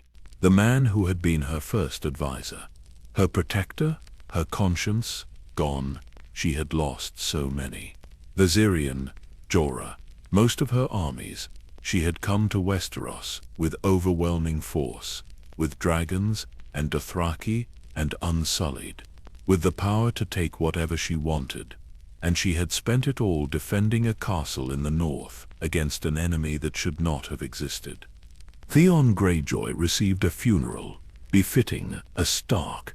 Jon Snow insisted. Theon had died defending Brandon. defending Winterfell, redeeming himself for the boy he had been.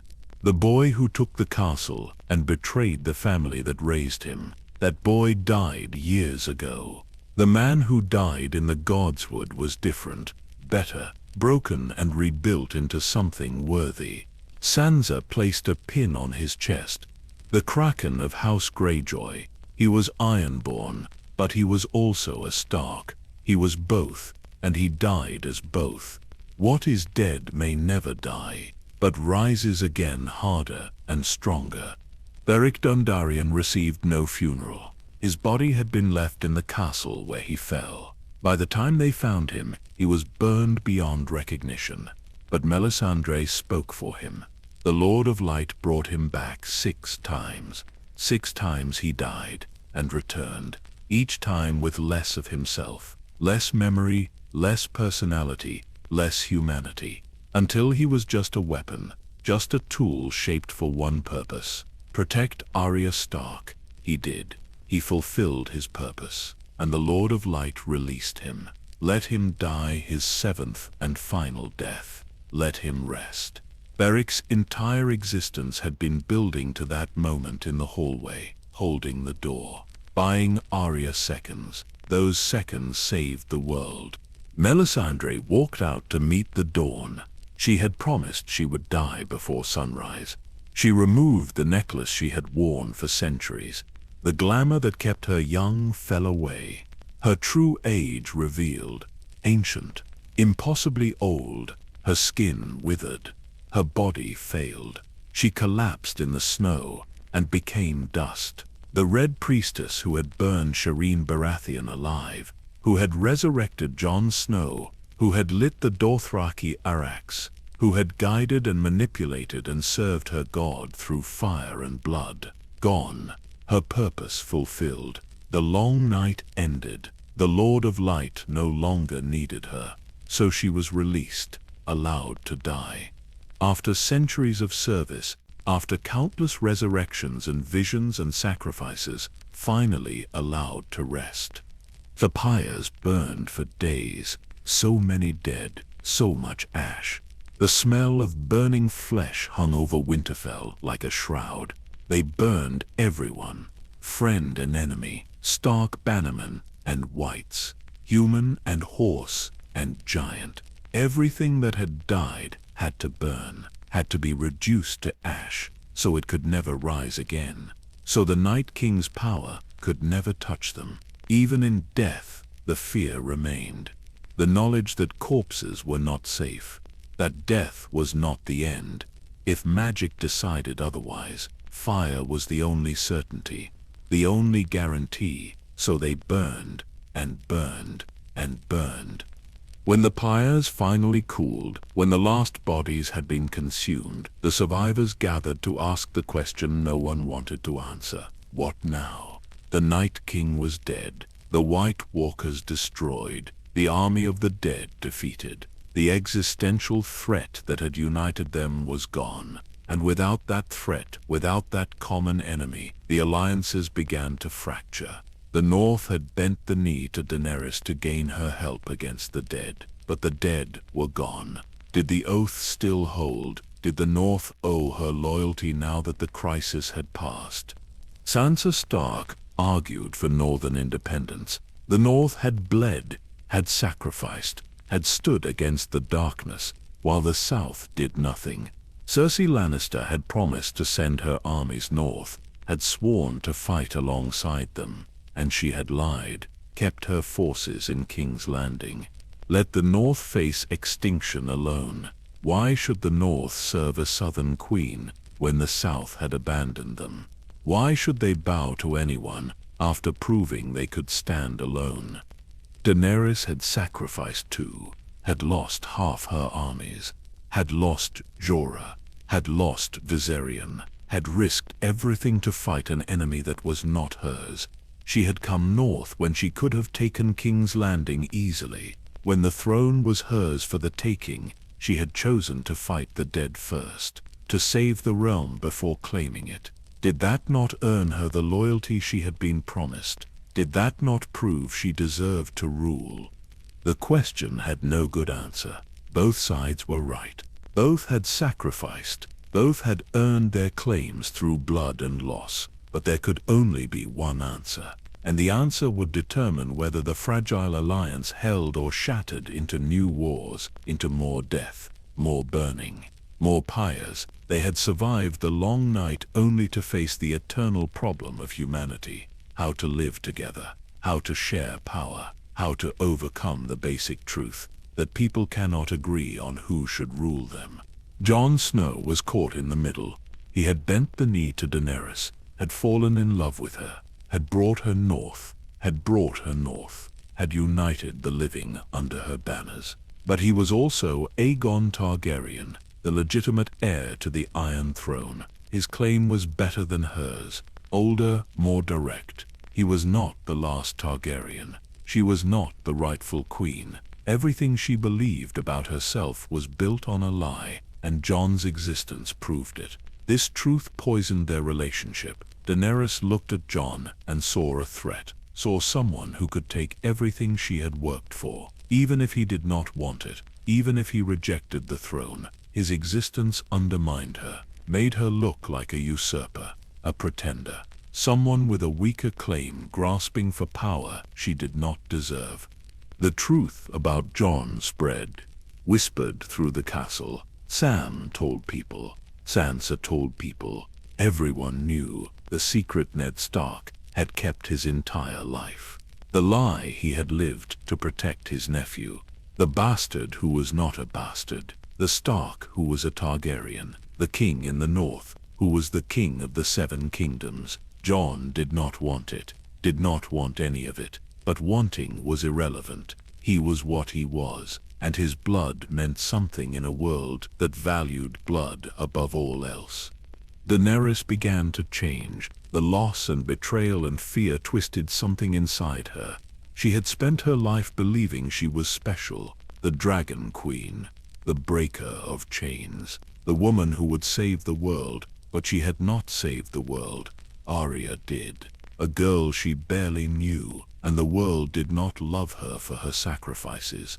They feared her dragons, feared her foreign armies, feared her willingness to burn her enemies. She had freed slaves in Essos, but Westeros had no slaves, had no chains to break. Here she was, just another conqueror, another Targaryen come to take the throne through fire and blood, another tyrant in the making. She marched south to King's Landing, to face Cersei, to take the throne she believed was hers. Jon went with her, tried to counsel her, tried to pull her back from the edge she was approaching, but she did not listen, could not listen. The voice in her head was too loud now. The voice that said, burn them. The voice that said they betrayed you. The voice that said, trust no one. The voice that her father had heard. The Mad King Ares, burn them all, burn them all. The Targaryen madness. The coin flip that determined whether a Targaryen would be great or mad. Daenerys's coin was landing, and it was not landing on the side she had hoped. Cersei rang the bells, surrendered King's Landing. The city yielded. The war was over. Daenerys had won. The throne was hers. Everything she wanted handed to her without further bloodshed. But it was not enough. She looked at the Red Keep, at the city that had murdered her father, that had cheered when her family was slaughtered, that had supported the usurper Robert Baratheon, that had never wanted her, and she decided they deserved to burn. Surrender meant nothing. Mercy was weakness. Fear was the only way to rule. She climbed on Drogon and burned King's Landing. Deliberately, systematically, street by street, house by house, woman by woman, child by child. She burned them all. The city that had stood for thousands of years was reduced to ash in hours. Hundreds of thousands died, screaming, running, burning, alive, crushed under collapsing buildings, suffocated by smoke. The greatest city in Westeros destroyed by the Queen, who claimed she wanted to save the world. Daenerys stood in the ruins and declared herself the liberator, Said she had freed King's Landing from tyranny. Said she would free the entire world, burn every city that resisted, kill every person who refused to bend the knee. She had become what she swore to destroy, had become her father, had become the Mad Queen. The coin had landed, and it was madness. Jon Snow knew what he had to do. The moment he saw the ash, the moment he walked through streets filled with burned children, the moment he heard Daenerys speak about liberating the world through fire, he knew she had to die. The woman he loved, the queen he had bent the knee to, the dragon queen who had saved the North. She had become a monster, and monsters had to be stopped, even when you loved them. Especially when you loved them.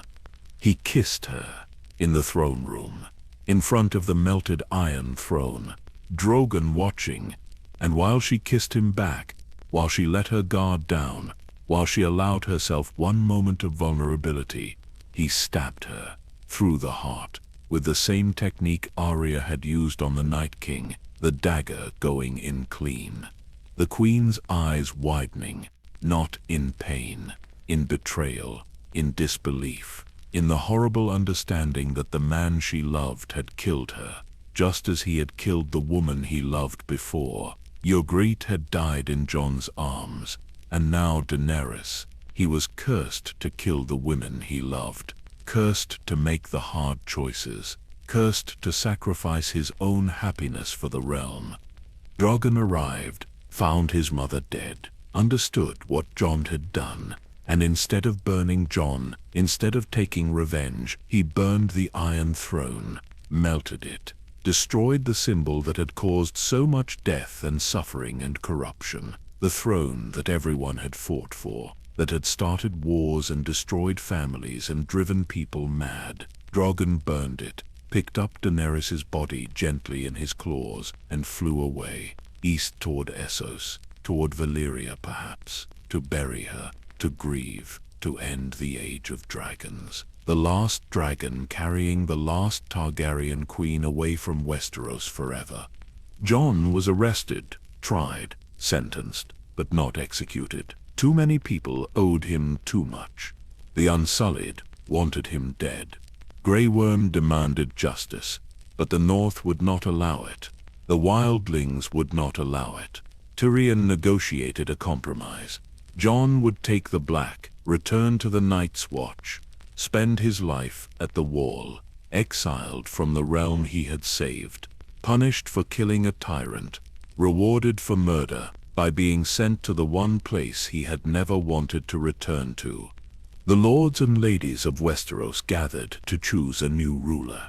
The wheel was broken. No more hereditary monarchy, no more mad kings or evil queens. They would choose, elect their ruler, create something new. Tyrion proposed Bran Stark, Bran the Broken, the boy who had fallen from a tower and lost his legs, who had become the three-eyed raven, who could see everything, past, present, future, who knew all of history, all the mistakes, all the lies, who better to rule than someone who knew everything, who could not be deceived or corrupted. Bran's accepted, without hesitation, without surprise. Why do you think I came all this way? He had known, had seen this moment, had orchestrated it. The three-eyed raven had manipulated events across years, across decades perhaps, had used everyone as pieces, had sacrificed Hodor, had allowed the Night King to mark him, had let the wall fall, had let thousands die, all to position himself as king. Bran Stark was not a broken boy. He was something else, something ancient and inhuman, wearing a boy's face. The three-eyed raven, playing a game that lasted centuries, and he had won. Sansa refused to bend the knee. The North declared independence. After everything they had endured, after all the wars and betrayals and sacrifices, the North would be free. Sansa became queen in the North, the first woman to rule the North in her own right. There must always be a Stark in Winterfell. The old words still true, but the meaning changed. No longer a guarantee for the White Walkers, now a promise to the northern people that the Starks would never abandon them again, that Winterfell would always be theirs, that winter would come, but so would spring, and the North would remember, would endure, would survive. Arya rejected titles and lands.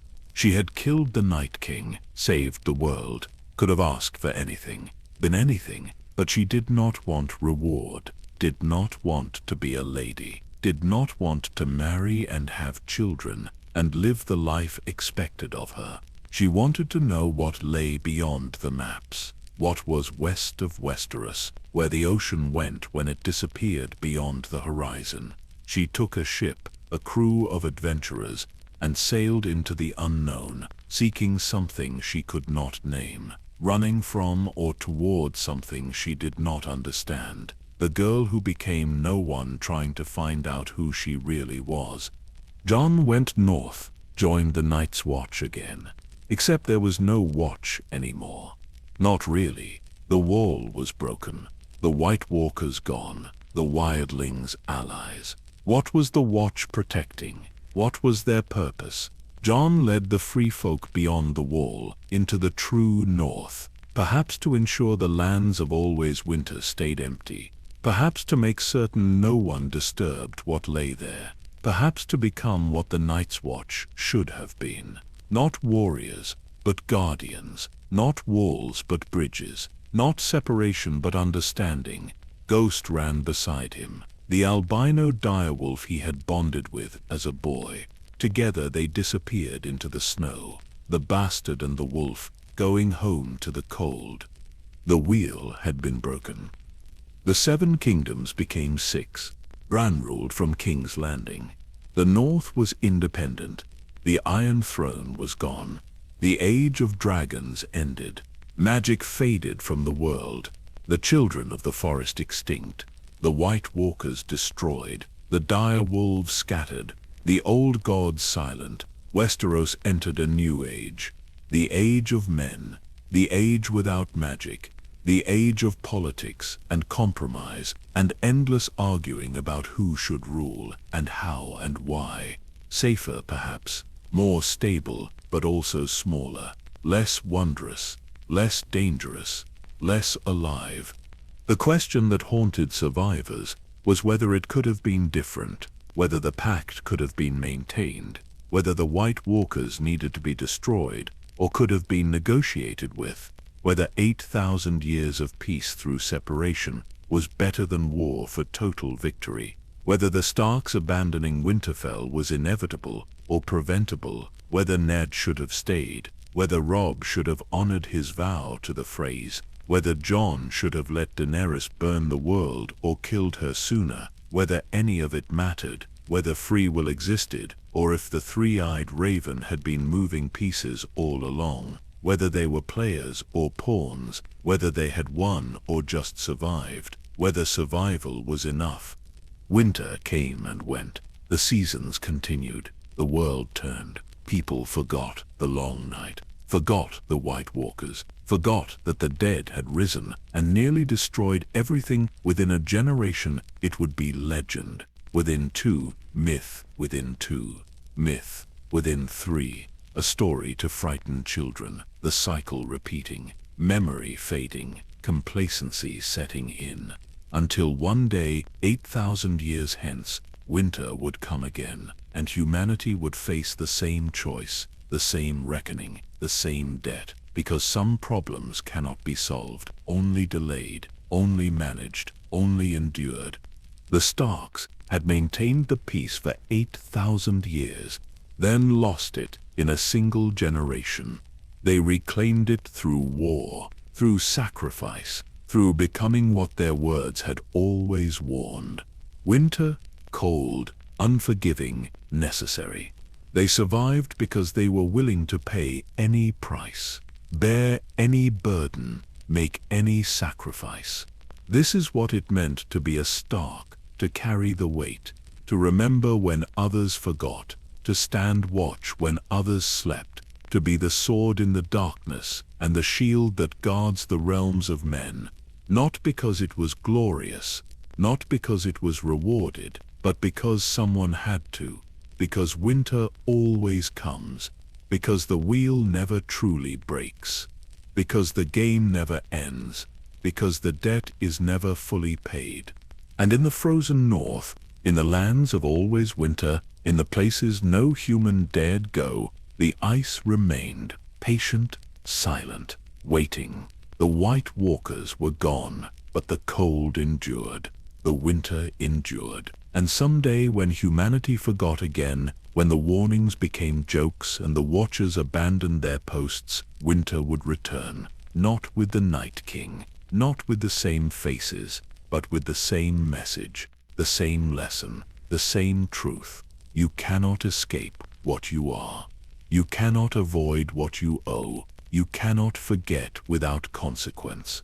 Winter is coming. It has always been coming. It will always come, and when it does, the only question is whether anyone will remember why the Starks warned them, why they stood watch, why they sacrificed everything. Whether anyone will understand that those 3 words were never a threat, never a boast, never a motto. They were a confession, a burden, a truth. Winter is coming, and the Starks knew. They always knew.